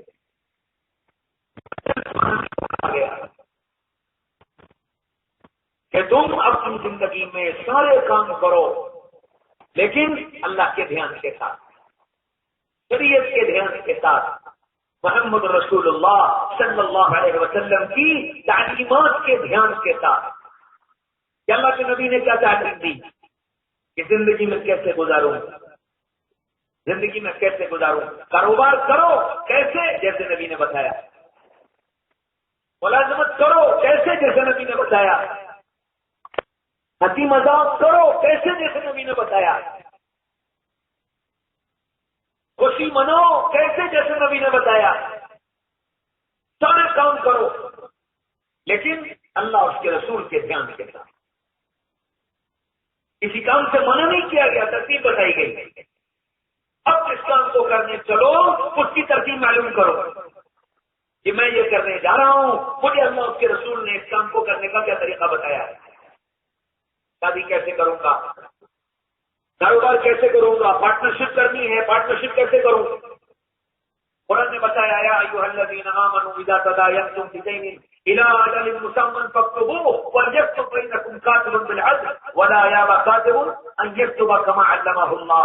جب تم آپس میں لین دین کرو، چاہے وہ پارٹنرشپ کا ہو یا قرض اور ادھار کا ہو، تو اس معاملے کو لکھ لیا کرو، اس کو لکھ لیا کرو اور اس پر گواہ بنا لیا کرو کہ ہمارے تمہارے بیچ یہ معاملہ طے ہوا، تم اتنا لگاؤ گے میں اتنا لگاؤں گا، تم اتنا کام کرو گے میں اتنا کام کروں گا، تم اتنا نفع لو گے میں اتنا نفع لوں گا، اور یہ ہماری شراکت اور پارٹنرشپ کتنے دن چلے گی، اگر تم ختم کرو گے تو شکل یہ ہوگی، ہم ختم کریں گے تو شکل یہ ہوگی، مال تمہارا ہوگا، پیسہ ہمارا ہوگا، یا پیسہ تمہارا ہوگا، مال ہمارا ہوگا، ساری چیزیں لکھ لیا کرو۔ قرآن بتا رہا ہے تو پارٹنرشپ کرو جیسے اللہ کے رسول نے بتایا ہے، شادی کرو جیسے اللہ کے رسول نے بتایا۔ تم کو نہ رہبانیت سکھائی گئی ہے اور نہ غفلت سکھائی گئی کہ غافل ہو جاؤ، جو مرضی چاہو کرو، نہ اس کی بھی اجازت نہیں، اور رہبانیت اختیار کر لو کہ بیوی بچوں کو چھوڑ دو، کاروبار چھوڑ دو، مسجد کا کونا سنبھال لو، اپنی ذمہ داری سے بھاگ جاؤ، اس کی اجازت نہیں دی گئی کہ ساری ذمہ داریوں کو نبھاتے ہوئے اللہ کے دین کی سربلندی کی محنت کرو کہ اللہ کا دین سربلند ہو، ساری ذمہ داریوں کو نبھاتے ہوئے محمد رسول اللہ صلی اللہ علیہ وسلم والی زندگی کو اپنی زندگی میں بھی لانے کی کوشش کرو، اور دنیا کے بسنے والے انسانوں تک اس زندگی کو منتقل کرنے کی کوشش کرو کہ یہ ذمہ داری ملی ہے۔ ہاں میرے بھائیوں، دوستوں، عزیزوں، بزرگوں، یہ 6 غین ہیں جو میں نے عرض کیے، 6 غین: غصہ، غرور، غل، غفلت، غیبت اور غلو، یہ 6 غین ہیں۔ اس 6 غین سے جو بچ گیا، اس 6 غین سے جو بچ گیا وہ کامیابی کی راہ پر چل پڑا کہ اپنے کو ان 6 غینوں سے بچا لو۔ تفصیل اللہ نے اپنے فضل سے آپ حضرات کی توجہ پر جو کہلوائی ہے مختصر ہے، بہت لمبی تفصیل اس کی موجود ہے، ہر چیز کی جو ہمارے زندگی کے تمام شعبوں کو اپنے ہاتھ میں لیے ہوئے، کوئی شعبہ ان 6 غینوں سے باہر نہیں۔ اگر یہ 6 غین درست ہو جائیں تو زندگی کا مزہ آ جائے۔ تو میرے بھائیوں، دوستوں، عزیزوں، بزرگوں، محمد رسول اللہ صلی اللہ علیہ وسلم نے اپنی زندگی کو ان 6 غینوں سے پاک کر کے صحابہ کے درمیان میں پیش کیا تھا، اور صحابہ کی آپ صلی اللہ علیہ وسلم نے تربیت فرما کر صحابہ کو بھی ان 6 غینوں سے باہر نکال لیا تھا، جس کے نتیجے میں پھر صحابہ اس مقام پر پہنچ گئے تھے جہاں نبی کی زبان سے یہ نکلا تھا، اصحابی کالنجوم بأیہم اقتدیتم اہتدیتم، میرے صحابہ ستاروں کے مانند ہیں، جس کی اقتدا کر لو گے ہدایت پا جاؤ گے۔ تو میرے بھائیوں، دوستوں، عزیزوں، بزرگوں، یہ اتنا بڑا مجمع بیٹھا ہے، آپ سب سے عاجزانہ درخواست ہے کہ ہم میں سے ہر ایک ذرا اپنے اندر جھانک کر کے دیکھیں۔ میرے بہت سارے بیانات آپ لوگوں نے سنے ہوں گے، شاید آج کی میری یہ گفتگو اپنے مزاج اور اپنے انداز سے بالکل الگ ہٹ کر ہے، اور وہ بھی شاید اس وجہ سے کہ آپ ہی میں سے کوئی اللہ کا بندہ طلب لیے ہوئے بیٹھا ہوگا، جس کی طلب سے اللہ نے زبان پر یہ باتیں جاری ہیں۔ میرے بھائیوں، دوستوں، بزرگوں، مقصود ان مجلسوں کا اپنی زندگی کی تبدیلی ہے۔ ہم سب جتنے یہاں جمع ہیں کان کی لذت لینے نہیں آئے، اپنی تربیت کے لیے آئیں گے کہ کچھ باتیں ہمیں ایسی ملیں جس سے میری زندگی کا کچھ سامان ہو، ہو سکے اور میری زندگی کے اندر کوئی تبدیلی اور انقلاب آ سکے. میرے بھائیوں دوستوں عزیزوں بزرگوں کہنے والا بھی اسی نیت کے ساتھ کہتا ہے اللہ کو باتیں کہلوا دے تو میری زندگی کی تبدیلی کا سامان ہو, اور سننے والے بھی اگر اس نیت کے ساتھ سنتے ہیں تو پھر اس مجلس کے میں چاند لگ جاتے اور کل قیامت کے میدان میں یہ مجلس میرے لیے بھی اور آپ کے لیے بھی انشاءاللہ ثم انشاءاللہ نجات کا ذریعہ بنے. اور اگر میں نے تم نے صرف کانوں کی لذت تک اس کو محدود رکھا, مولانا آدم مصطفیٰ آئے تھے کیا نئے انداز میں اور کیا خوبصورت انداز میں ایسی باتیں کی, ایسی واہ بڑا مزہ آیا, بڑا اچھا لگا, سبحان اللہ سبحان اللہ. تو یہ سبحان اللہ یہی تک رہتے, اس کا نہ مجھے کوئی فائدہ پہنچے گا نہ آپ کو کوئی فائدہ پہنچے گا. ہاں البتہ نقصان ہو سکتا ہے, اور نقصان اس معنی کر کہ کل قیامت کے میدان میں اللہ کسی مجلس کو میرے تمہارے خلاف گواہ بنا کر کھڑا کر دے گا کہ سنو کیا تم نے یہ باتیں نہیں کہی تھی, کیا تم نے یہ باتیں نہیں سنی تھی, پھر کیوں تمہاری زندگی کے اندر تبدیلی نہیں ہے. کہنے والے سے بھی مطالبہ, سننے والوں سے بھی مطالبہ. یہ جو مجلسیں قائم ہوتی ہیں یہ محمد رسول اللہ صلی اللہ علیہ وسلم کی دعا ہے جس کی وجہ سے یہ مجلس قائم ہوتی ہے.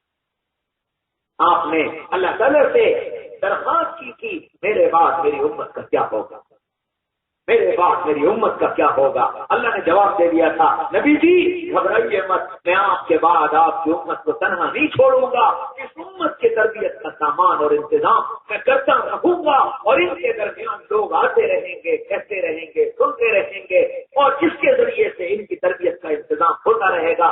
میرے بھائیوں میرے بھائیوں میرے بھائیوں, وہ نبی کی تمنا پر اللہ نے یہ نظام قائم کیا ہے کہ ہر علاقے میں ہر جگہ کسی نہ کسی شکل میں اللہ اس کے رسول کی باتوں کے تذکرے ہوتے رہتے ہیں. کوئی سنانے آتا ہے, کوئی سننے آتا ہے, یہ ہوتا رہتا ہے. یہ نظام ہے اللہ کا.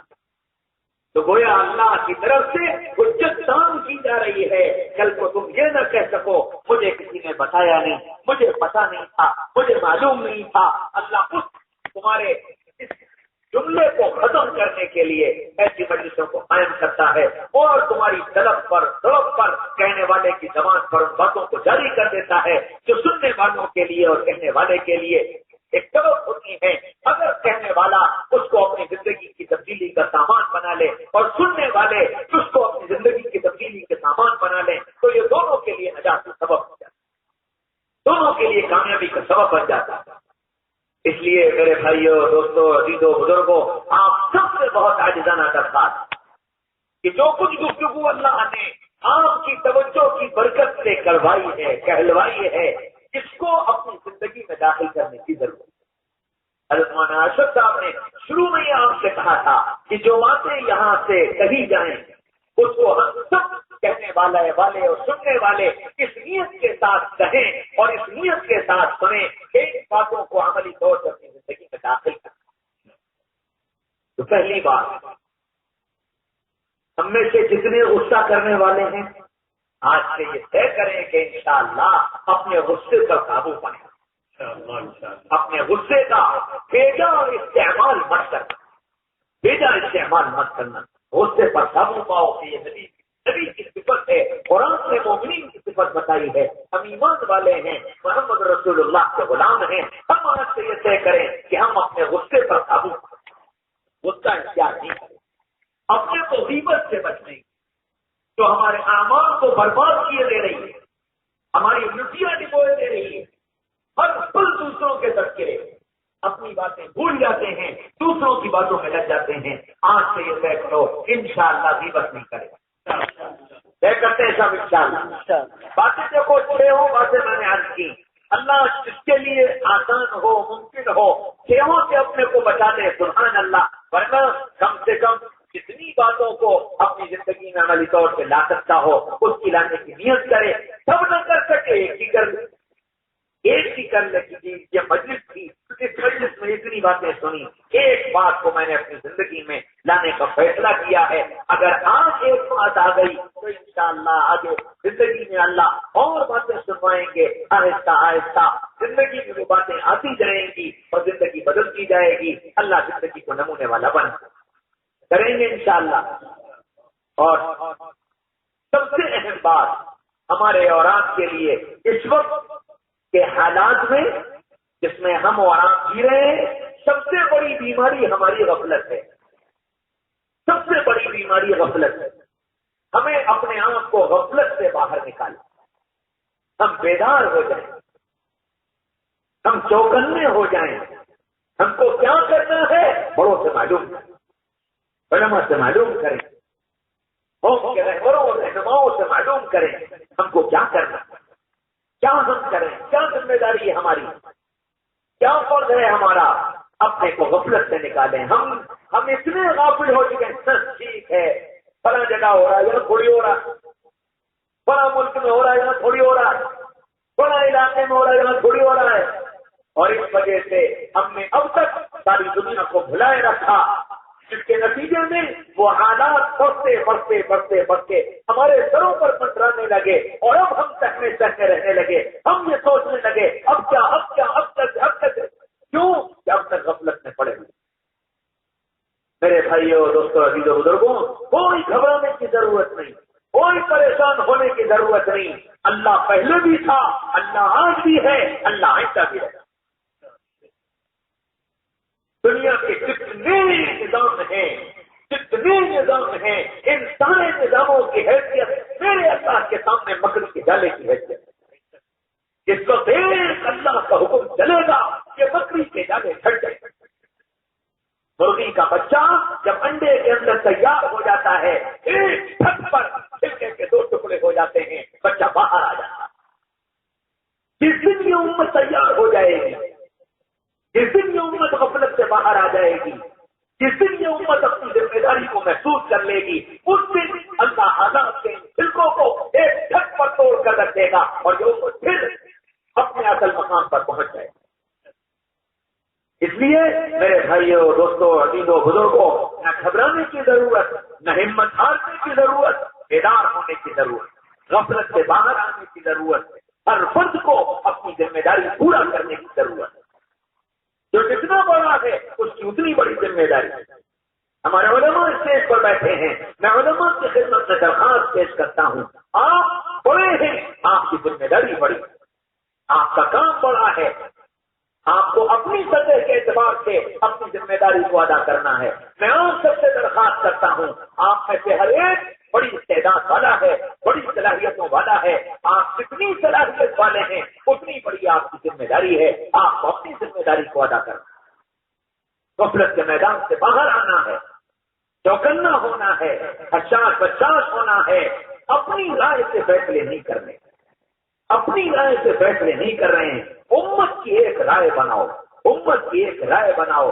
محمد رسول اللہ صلی اللہ علیہ وسلم نے حبشہ کے بلال کو، روم کے سہیب کو، فارس کے سلمان کو، مکہ کے صحابہ کو، مدینہ کے صحابہ کو، سب کو جب ایک جگہ جمع کر لیا، سب کو اٹھایا، ان هذه امتکم امۃ واحدہ، اے نبی جی یہ ہے آپ کی امت۔ اور جب یہ امت ایک بنی ہے، مکہ فتح ہوا، مکہ فتح ہوا، اللہ کا کلمہ سربلند ہوا ہے، دنیا میں اللہ کی بات چلی ہے۔ میرے بھائیوں میرے بھائیوں میرے بھائیوں، یہ امت جب ایک جگہ جمع ہو جائے گی، جب ایک جگہ جمع ہو جائے گی اور اپنی آواز ایک آواز بنا لے گی، اپنے ارادے ایک ارادے بنا لے گی، اللہ اس سے کام لے لے کریں گے انشاءاللہ، سب کریں گے۔ اللہ مجھے تمہیں کہنے سننے سے زیادہ عمل کی توفیق نصیب فرمائے، اور اس مجلس کو ہماری تمہاری زندگی کے اندر ایک انقلاب اور ایک تبدیلی کا سبب بنا دے۔ آج یہاں سے ہم اور تم سب غفلت کی چادر کو اتار کر جانے والے بنے، حساس چوکنا اور بیدار ہو کر زندگی گزارنے والے بنے۔ محمد رسول اللہ صلی اللہ علیہ وسلم جو امانت ہمارے تمہارے سپرد کر کے گئے ہیں، اس امانت کو جو اس کا حق ہے اس طرح اللہ مجھے بھی ادا کرنے کی توفیق دے دے، اور آپ سب کو بھی ادا کرنے کی توفیق دے۔